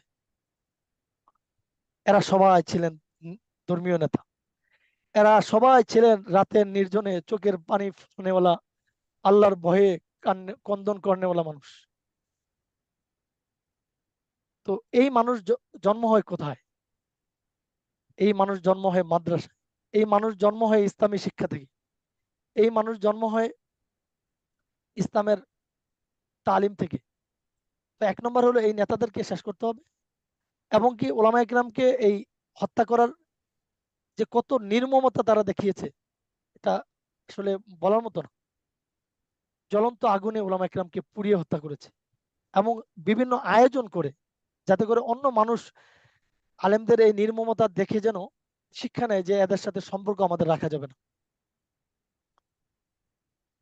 এবং কি ফুটন্ত তেলে আলেমদেরকে তুলে দেওয়া হয়েছে যে আলেমদের সাথে সম্পর্ক করলে তাদের পরিণতি এরকমই হবে। অনেক ওলামা ইকরামকে বিভিন্ন দ্বীপে নির্বাসিত করা হয়েছে, যেই দ্বীপে কোনো মানুষ নেই, কিচ্ছু নেই, স্বাভাবিক বসবাসের কোনো আয়োজন নেই, সেই দ্বীপে নির্বাসন দেওয়া হয়েছে। এবং এগুলি মানুষকে ব্যাপক মানুষের মাঝে সাক্ষী রেখে করেছে, যাতে করে এই আলেমদের সাথে সম্পর্কের জন্য না থাকে। তো আলেমদের সাথে জনগণকে বিচ্ছিন্ন করার সব চেষ্টাই ব্রিটিশরা করেছে। এরপরে দ্বিতীয় স্টেপে ধর্মীয় প্রতিষ্ঠানগুলিকে বন্ধ করে দিয়েছে, এবং কি ধর্মীয় প্রতিষ্ঠানগুলির, এখন আপনারা বুঝতে পেরেছেন যে আলিয়া মাদ্রাসা প্রতিষ্ঠা করেছে, আবার এরা প্রথম কাজ করেছে ধর্মীয় প্রতিষ্ঠান বন্ধ করে, পরে আবার এই লোকেরাই আবার আলিয়া মাদ্রাসা প্রতিষ্ঠা করে ইসলাম প্রতিষ্ঠা করার জন্য আলিয়া মাদ্রাসা প্রতিষ্ঠা করেছে। এদের কৌশলের জন্য এরা করেছে, শাসন ব্যবস্থা দীর্ঘায়িত করার জন্য। তো যেটা বলছিলাম, তো এরা মাদ্রাসাগুলিকে বন্ধই করে শেষ করে নেই, এই মাদ্রাসাগুলির সম্পত্তিকে বাজেয়াপ্ত করেছে। এই উপমহাদেশে আজকে মুসলমানদের 10 টাকা 5 টাকায় মসজিদ মাদ্রাসা চলে। এই মসজিদ মাদ্রাসা উপমহাদেশের হাজার বছরের ইতিহাস মুসলমানদের। এই মসজিদ মাদ্রাসা জনগণের ভিক্ষায় চলতো না, মসজিদ মাদ্রাসার টাকায় দিয়ে এদেশের জনকল্যাণমূলক উন্নয়নমূলক কাজ হতো। এই পরিমাণ সমৃদ্ধ অর্থনীতিতে মসজিদ মাদ্রাসা ছিল, বিঘায় বিঘায় একরে একরে সম্পত্তি ছিল মসজিদ মাদ্রাসা। সেই মসজিদ মাদ্রাসার সম্পত্তিগুলি সবকিছু বাজেয়াপ্ত করা হয়েছে, যাতে করে এই প্রতিষ্ঠানগুলো, যারা এখানে শিক্ষা দেয়, যারা এই প্রতিষ্ঠানগুলোর নেতৃত্ব দেয়, তারা যেন অর্থনৈতিক সাপোর্ট না পায় এবং সারশূন্য হয়ে যায়, এই নেতৃত্বের আমেজ ইমেজ যেন কমে যায়। সেই কাজটাই ব্রিটিশরা করেছে এই সম্পত্তিগুলি বাজেয়াপ্ত করে। শুধু তাই নয়, আর আরেকটা জিনিস খেয়াল করেন, এই দুইটা জিনিস আমি বলে বলে ফেললাম। ব্রিটিশ সরকার আলেমদের থেকে জনগণকে বিচ্ছিন্ন করার জন্য নির্মমভাবে আলেমদেরকে হত্যা করেছে। আর আমাদের বর্তমান সময়ের যারা সরকার প্রধান ছিলেন এই ব্রিটিশরা যাওয়ার পর থেকে এই পর্যন্ত, আপনাকে কেউ বুকে হাত দিয়ে বলতে পারেন যে কোন সরকারের আমলে ওলামা একরামের উপরে নির্যাতন করা হয়নি, জঙ্গিবাদ? প্রত্যেক সরকার প্রত্যেকটা সরকার করেছে, এবং যতটুক পেরেছে ততটুকুই করেছে। জঙ্গি ফঙ্গি কত, ভঙ্গি, আরো কত কিছু। কেউ একটু বেশি কেউ একটু কম। হ্যাঁ, কেউ একটু কম করেছে, কেউ বেশি করেছে, এতটুকু পার্থক্য, এতটুকুই। কেউ করে নাই এই কথা বলার কোনো সুযোগ নেই। যদি ইতিহাস কারো কমতি থাকে পড়ার, পড়ে নিতে পারেন। সব সরকার আমল করেছে ওলামা একরামের সাথে। হ্যাঁ, কিছু ওলামায়ে সুয়ের সাথে তারা হাতাত করেছে, এটা তো ওলামায়ে সু। কিন্তু যারা সত্যিকার অর্থে ওলামা একরাম, যারা ইসলামকে ইসলামের জায়গায় চায়, তাদেরকে কোনো দিন কোনো সরকার মেনে নেয় নাই। যারা ইসলামকে, ইসলাম মসজিদ মাদ্রাসার ধর্ম নয়, ইসলাম সচিবালয়ের ধর্ম, ইসলাম সংসদের ধর্ম। যারা ইসলামকে সংসদের ধর্ম বলতে চায় তারাই জঙ্গি। জঙ্গির অর্থটা আপনারা আজকে শিখে নেন। জঙ্গির অর্থ হইলো যারা ইসলামকে রাষ্ট্রীয়ভাবে ক্ষমতায় দেখতে চায়। এই দেখতে চাওয়াটা যারা চায় তারাই হলেন জঙ্গি। জঙ্গির সঙ্গে এটাই, আর কোনো কিছুই না। শত শত হাজার হাজার আলেমদেরকে এই জঙ্গি মামলা দিয়ে এই কারাগারে জীবন শেষ করে দিয়েছে। একজন এখনো অপরাধী সাব্যস্তই হয়নি, বছরের পর বছর লাইফ চলে গেছে, 24 বছর 25 বছর জেলে কাটিয়ে দিয়েছে, এখনো এই আদালতের রায় হয়নি। রায় হয়নি মানে কি, এই লোকটা এখনো মানে বিচারাধীন, অর্থাৎ অপরাধী না। অপরাধ একটা, আর জঙ্গি মামলার যারা আসামি হবে, এই এই যে ব্রিটিশদের যারা, এই ব্রিটিশরা তো চলে গেছে, এই অনুসারী যারা বর্তমান সময়ের এই যারা এই যে সন্ত্রাসী যারা করেছে প্রশাসনের থেকে থেকে, ব্রিটিশ সন্ত্রাসীরা আর এই সন্ত্রাসীদের পার্থক্যটা একটু আপনারা মিলে আনেন। কোনো পার্থক্য নেই, একবারে হুবহু সমান সমান। ব্রিটিশরা একজন আলেমকে আগুনে পুড়িয়ে হত্যা করেছে, আর নির্বাসন দিয়েছে, আর কি করেছে, এই ফুটন্ত কেউ তেলে, আইনা হ্যাঁ ফুটন্ত তেলে হত্যা করেছে। আর বর্তমান এই যারা আছে, যারা ব্রিটিশদের প্রতিনিধি সন্ত্রাসী, তারা আয়নাগর প্রতিষ্ঠা করে আলেমদেরকে হত্যা করেছে। তারা জেলে দুঃখে দুঃখে জীবন শেষ করে দিয়েছে। দেখেন, একটা লোক এখন অপরাধী বলে সাব্যস্তই হয়নি, জঙ্গি মামলার আসামি যারা, তাদেরকে যদি কেউ হেল্প করছে তাদেরকেও ধরে নিয়ে গেছে। এমনকি আইনি হেল্প, যে আইনি হেল্প, আইনি অধিকার পাওয়া, এই সেকুলার রাষ্ট্রের আইন নাকি আছে যে প্রত্যেকটা রাষ্ট্র জনগণ নাকি আইনের অধিকার পাবে। এই সেকুলার রাষ্ট্রের এই আইনে নাকি আছে প্রত্যেকটা জনগণ অধিকার পাবে। তো যিনি জঙ্গি মামলার আসামি হয়েছে তিনি কি জনগণ নয়? তিনি কি মানুষ নয়? তার আইনের অধিকার নাই। তার পৃথিবীতে মানুষ বলতে মানুষের যে অধিকার থাকে কোনো কিছুই তার নাই। বিচার আচার পরে তাকে কেউ সাহায্য করতে পারবে না, তার ফ্যামিলিকে কেউ সাহায্য করতে পারবে না, তার আইনি সহায়তা কেউ দিতে পারবে না, তার আইনজীবী কেউ হইতে পারবে না। আর কি হতে পারে, নির্মমতা আর কি হতে পারে? সবকিছুই হতে পারে। যিনি একজন অপরাধী বলে সাব্যস্তই হয় নাই, আহ, এই জঙ্গি মামলার আসামি যিনি। আর জঙ্গি অর্থ কি? জঙ্গি অর্থ ইসলামকে যারা রাষ্ট্রীয়ভাবে ক্ষমতায় চায় তারাই হলেন জঙ্গি। জঙ্গির সংজ্ঞা আর অন্য কোনো সংজ্ঞা নেই, এটাই সংজ্ঞা। তো ব্রিটিশ সন্ত্রাসীরা চলে গেছে, কি ব্রিটিশদের অনুসারীরা কোন রূপে আছে আপনারা আশা করি দেখতে পেরেছেন। যাই হোক, তো আমি বলেছিলাম ব্রিটিশরা যেই কাজগুলি করেছে, তা আমাদের বর্তমান সরকাররা কি করছে? তো ব্রিটিশরা আলেমদেরকে হত্যা করেছে যেভাবে, বর্তমান সরকাররা ভিন্ন কৌশলে হত্যা করছে, একই কাছাকাছি তরিকা। নাম্বার 2, ধর্মীয় সম্পত্তিকে বাজেয়াপ্ত করেছে। তো ধর্মীয় সম্পত্তি যদি বাজেয়াপ্ত করেছে, এই ধর্মীয় সম্পত্তি যেন বেশি না হয়ে যায় এজন্য রাষ্ট্রীয় বাজেট কখনই হয় না, বড় কোনো বরাদ্দ কখনই হবে না। এখন আপনারা তো বলবেন হুজুর 64 জেলায় এই পালনকারী সরকার 64 প্রত্যেকটা উপজেলায় মসজিদ করেছে, এটা রাষ্ট্রীয়, মানে আপনারা বলতে পারেন এগুলি করেছে ভিন্ন কৌশলে।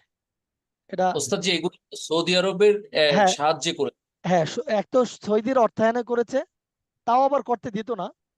এখানে আবার কৌশল আছে। সরকার দেখা যায় বিভিন্ন আন্দোলন দমাইতে, প্রত্যেকটা আন্দোলন বিভিন্ন মসজিদ থেকে শুরু হয়। আন্দোলনের আওয়াজগুলি, এগুলি সরকারের কোনো নিয়ন্ত্রণ নেই, কারণ সরকার এই সমস্ত মসজিদের খতিবদেরকে বেতন দেয় না, কোনো অনুদান দেয় না। তো এখানে কর্তৃত্ব খাটাইতেও পারে না, চাকরির ভয় দেখাইতে পারে না। মানে কওমি মাদ্রাসার হুজুর উস্তাদরা যেভাবে আন্দোলনে ঝাঁপিয়ে পড়তে পারে, আলিয়া মাদ্রাসার হুজুররা কিন্তু পারে না। না পারার কারণ হলো ওনাদের চাকরি থাকে বাধা। বাস্তবতা এমনটাই। তো জি সরকার দেখলো যে ধর্মীয় আন্দোলনগুলি দমনের জন্য আহ, প্রত্যেকটা উপজেলা একটা করে সেন্টার দরকার। মানে প্রত্যেকটা মসজিদকে এই মসজিদের আদলে নিয়ে, অর্থাৎ সৌদি সরকার যেভাবে আন্দোলনকে নিয়ন্ত্রণে রাখে, খুতবাকে নিজেদের মতো করে দিয়ে। তো আমাদের এই এই পালাতকরাও এরকম চেয়েছিল অনেক সময় যে খুতবা রাষ্ট্রীয়ভাবে চালু করা, কিন্তু এদেশের ওলামা একরাম যেহেতু ওনাদের রাষ্ট্রীয় মানে বুকবাদী নয়, এজন্য ওলামা একরাম অস্বীকার করছে এবং এটা প্রতিষ্ঠা করতে পারে নাই। ইসলামী ফাউন্ডেশন থেকে বেশ কয়েকবারই চেয়েছিল যে কোনো খুতবা কোনো আলেম নিজের মতো করে দিতে পারবে না, ওরা যেটা লিখবে ওইটাই দিতে হবে। তো এটা খাওয়াইতে পারে নাই। তো এটা খাওয়ানোর সহজ তরিকা হলো এই উপজেলা মসজিদের মাধ্যমে। এখানে এদের জনবল নিয়োগ থাকবে, এই খতিব এদের সরকারের ফর্মুলা অনুযায়ী চলবে, এবং সকল মসজিদের ইমাম মুয়াজ্জিনকে এই মসজিদের নেতৃত্বের জায়গায় নিয়ে আসার একটা চেষ্টা, এটাও একটা কৌশল। আর এই ওস্তাদ জি, অর্থটা আরেকটা add করে দিই, পাশাপাশি সময়ে ওই যে 1000 মাদ্রাসার লিস্ট করেছিল কিন্তু আবার, যাতে এবং আলেমদের লিস্ট করেছিল যে জি এই মসজিদ করার সময় কাছাকাছি সময়। জি জি জি, আপনারা আমি কওমি মাদ্রাসার আদি একটা সূত্র বলবো, আশা করি আপনারা মিল পাবেন। দেখেন ওলামা একরাম দিন টিকে রাখার জন্য, ইসলামকে টিকে রাখার জন্য কি না করেছে। আমাদের কওমি মাদ্রাসা দারুল উলুম দেওবন্দ, অর্থাৎ ইন্ডিয়াতে, ইউপিতে, আজকাল কওমি মাদ্রাসায় যেই চিন্তা দর্শনে বেড়ে ওঠা, অনেকেই বলেন যে রাষ্ট্রীয় এখানে অর্থ হুজুরা নেয় না কেন। রাষ্ট্রীয়ভাবে আহ, আমাদের দারুল উলুম দেওবন্দের প্রতিষ্ঠার একটা উচ্চলে হাসতাগানা বলে, অর্থাৎ 8 মূলনীতি। এই 8 মূলনীতির মধ্যে একটা মূলনীতি হলো কোন রাষ্ট্রের কোন সরকারের মানে রাষ্ট্রীয় অর্থে এই প্রতিষ্ঠান চলবে না, জনগণের অর্থে এই প্রতিষ্ঠান চলবে। রাষ্ট্রীয় অর্থ শর্ত সাপেক্ষে, শর্ত ছাড়া যদি দেয় সেটা ভিন্ন কথা, কিন্তু নিয়মতান্ত্রিক ভাবে রাষ্ট্রীয় অর্থে 8 মূলনীতির এক মূলনীতি। এটার কারণ হলো ওলামা একরাম দেখেছেন, ওই সময়ই চিন্তা করেছেন যে রাষ্ট্রীয় অর্থনীতিতে যদি এই প্রতিষ্ঠান চলে, তো এখানে যারা কর্ণধার নেতৃত্ব দানকারী হবে, এরা সবসময় ওই রাষ্ট্রের গোলাম হিসাবে কাজ করবে। মানে ইসলামের পক্ষ, ইসলামকে স্বাধীনভাবে এরা কখনোই প্রতিষ্ঠার আগ্রহ রাখবে না, কারণ ওই সময় বিবিবাল বাচ্চা, চাকরি হারানোর ভয়, অনেক কিছু থাকবে। তো মাথা একটু তো- নত হবে। হ্যাঁ, মাথা নত হয়ে থাকবে।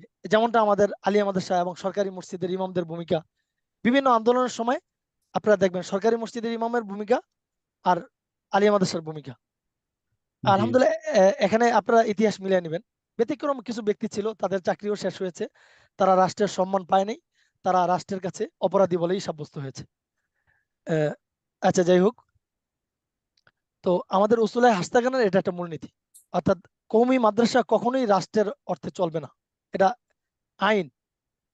যখন কওমি মাদ্রাসাকে সনদের স্বীকৃতি দেওয়া হয়, তখন সরকার একটা অফার দিয়েছিল, যে আপনি যেটা বললেন যে 1000 মাদ্রাসাকে তালিকাভুক্ত করা, কিন্তু আমাদের মুরব্বীরা পরিষ্কার না করে দিয়েছে যে আমাদের চলতে অনেক কষ্ট হয়, এটা আমরা জানি। জনগণ থেকে ক্ষুদ্র ক্ষুদ্র অর্থ জোগাড় করে এই প্রতিষ্ঠানগুলো পরিচালিত হতে হয়, অনেক কিছুই নাই। তারপরেও এদেশের জনগণের অর্থেই চলবে, কারণ জনগণের অর্থে চললে এই প্রতিষ্ঠানের সাথে এই এই নেতাদের একটা নিবিড় সম্পর্ক থাকবে, গভীর একটা সেতু বন্ধন থাকবে। আহ, একটা স্কুলের স্যারদের সাথে আপনাদের কি পরিমাণ সম্পর্ক, আর মাদ্রাসার হুজুরদের সাথে কি পরিমাণ সম্পর্ক, একটু নিজেরা ব্যক্ত করেন। কখনোই কি সমান? অবশ্যই, কখনোই কখনোই না, সমান হুম, না। শ্রদ্ধা সমান না। থাকলেই তো স্কুল আর স্কুলের স্যারের তো এলাকার মানুষ চিনেই না, কলেজের কতজন স্যার এবং কে কোন পদে কি পড়ায় গ্রামের মানুষ জানেই না, কারণ গ্রাম যার ছেলে পড়ে সেই যায়। কখনো ওখানে গিয়ে যাওয়ার মানসিকতা রাখে না। আর মাদ্রাসায় আশপাশের লোকদেরকে কতবার ডাকে, রমজানের আগে ডাকে, রমজানের পরে ডাকে, মাহফিলে ডাকে, ভাই আসেন, মাহফিল শোনেন, মাদ্রাসায় কিছু দান খয়রাত করেন, ছাত্রদেরকে একটু দেখেন, আসেন বসেন, বিল্ডিং এর কাজ হচ্ছে, একটু 2 বস্তা সিমেন্ট দেন। এই যে এগুলি কি সেতু বন্ধনের মাধ্যম। এটা আমাদের মুরব্বীরা এই মূলনীতিকে বানিয়ে দিয়েছে যে আমরা রাষ্ট্রের অর্থ নিব না। যখনই আর জনগণের সাথে যেন আলেমদের একটা গভীর সেতুবন্ধন থাকে, যে সেতুবন্ধনের কারণে ইসলাম আবার এদেশের আকাশে বাতাসে ভেসে উঠবে। আর এটাই চায় নাই ব্রিটিশ সরকার, এটাই বর্তমান এই জঙ্গি দিয়ে ওলামা একরামকে অপবাদ দিয়ে দিয়ে জনগণ থেকে বিচ্ছিন্ন রাখা। এটা বর্তমান সরকার এই এই বর্তমান সমসাময়িক সরকারের কৌশল ছিল, আর ব্রিটিশ সরকারের কৌশল ছিল ওই যে আলেমদেরকে নির্মমভাবে হত্যা করা, মানে আলেমদের সাথে সম্পর্ক যেন কোনোভাবেই না হয়। কারণ আলেমদের সাথে সম্পর্ক হলে জাতি এলেম জানবে, ইসলাম জানবে, তখন রাষ্ট্রের জায়গায় ইসলামকে নিয়ে আসবে। এটাই মানে বর্তমান সরকার প্রধানদের আর ব্রিটিশ সরকার প্রধানদের মূলনীতিতে কোনো পার্থক্য ছিল না। হয়তো সময়ের পরিক্রমায় পদ্ধতি পার্থক্য হয়েছে, কিন্তু মূলনীতিতে কোনো পার্থক্য ছিল না। তো এজন্যই আজকে বৈষম্য দেখতে পাচ্ছেন, স্কুলের 5 তলা আর মাদ্রাসার কার্পেট নেই, আর কিছু না। এটাই। আর কখনোই এই রাষ্ট্র বড় বরাদ্দ দিবে না, শর্তহীন বরাদ্দ কখনোই দিবে না, যে ঠিক আছে মাদ্রাসা যেভাবে চলতেছে চলুক। যেই সময়ে জাতিসংঘ থেকে শুরু করে পৃথিবীর শত শত সংস্থা, রাষ্ট্র হাজার হাজার কোটি টাকা ব্যয় করে শিক্ষার জন্য, আর সেই রাষ্ট্রে কওমি মাদ্রাসা, এদেশের স্বাভাবিক মাদ্রাসাগুলো অবহেলায় অযত্নে পড়ে আছে গ্রামে গঞ্জে। ওস্তাদজি আর একটু কথা অ্যাড, মানে একটু খুবই জি জি দুঃখিত জি, অ্যাড করে বাধ্যতামূলক অবশ্যই, অ্যাড করা দরকার। জি জি, যেখানে এই আপনি যে মাদ্রাসায় পড়াচ্ছেন বা আপনাদের মতো যারা আলেমেরা, তাদের যে এই বাংলাদেশে কত কন্ট্রিবিউশন, যেরকম এতিম ছেলে যাদের বাবা নাই মা নাই, এরকম ছেলে পেলে যদি মাদ্রাসায় না রাখা হতো, তাহলে তারা রেল স্টেশনে যেত, অন্য কোথাও থাকতো, এবং তারা অ্যাডিক্টেড হতো, মেয়েরা বড় হলে প্রস্টিটিউট হয়ে যেতে পারতো। কিন্তু কওমি মাদ্রাসার এই আলেমরা, তারা তাদেরকে থাকতে দিচ্ছে, আদব শেখাচ্ছে, এবং তাদেরকে মানুষ হওয়া শেখাচ্ছে। একটা ব্যাপক জনগোষ্ঠী, যে আমি যদি 50,000ও ধরি বা 1 লাখ বা 2 লাখও যদি ধরি, যে বছরে এই অমানুষ হওয়া থেকে এই কওমি মাদ্রাসা কিন্তু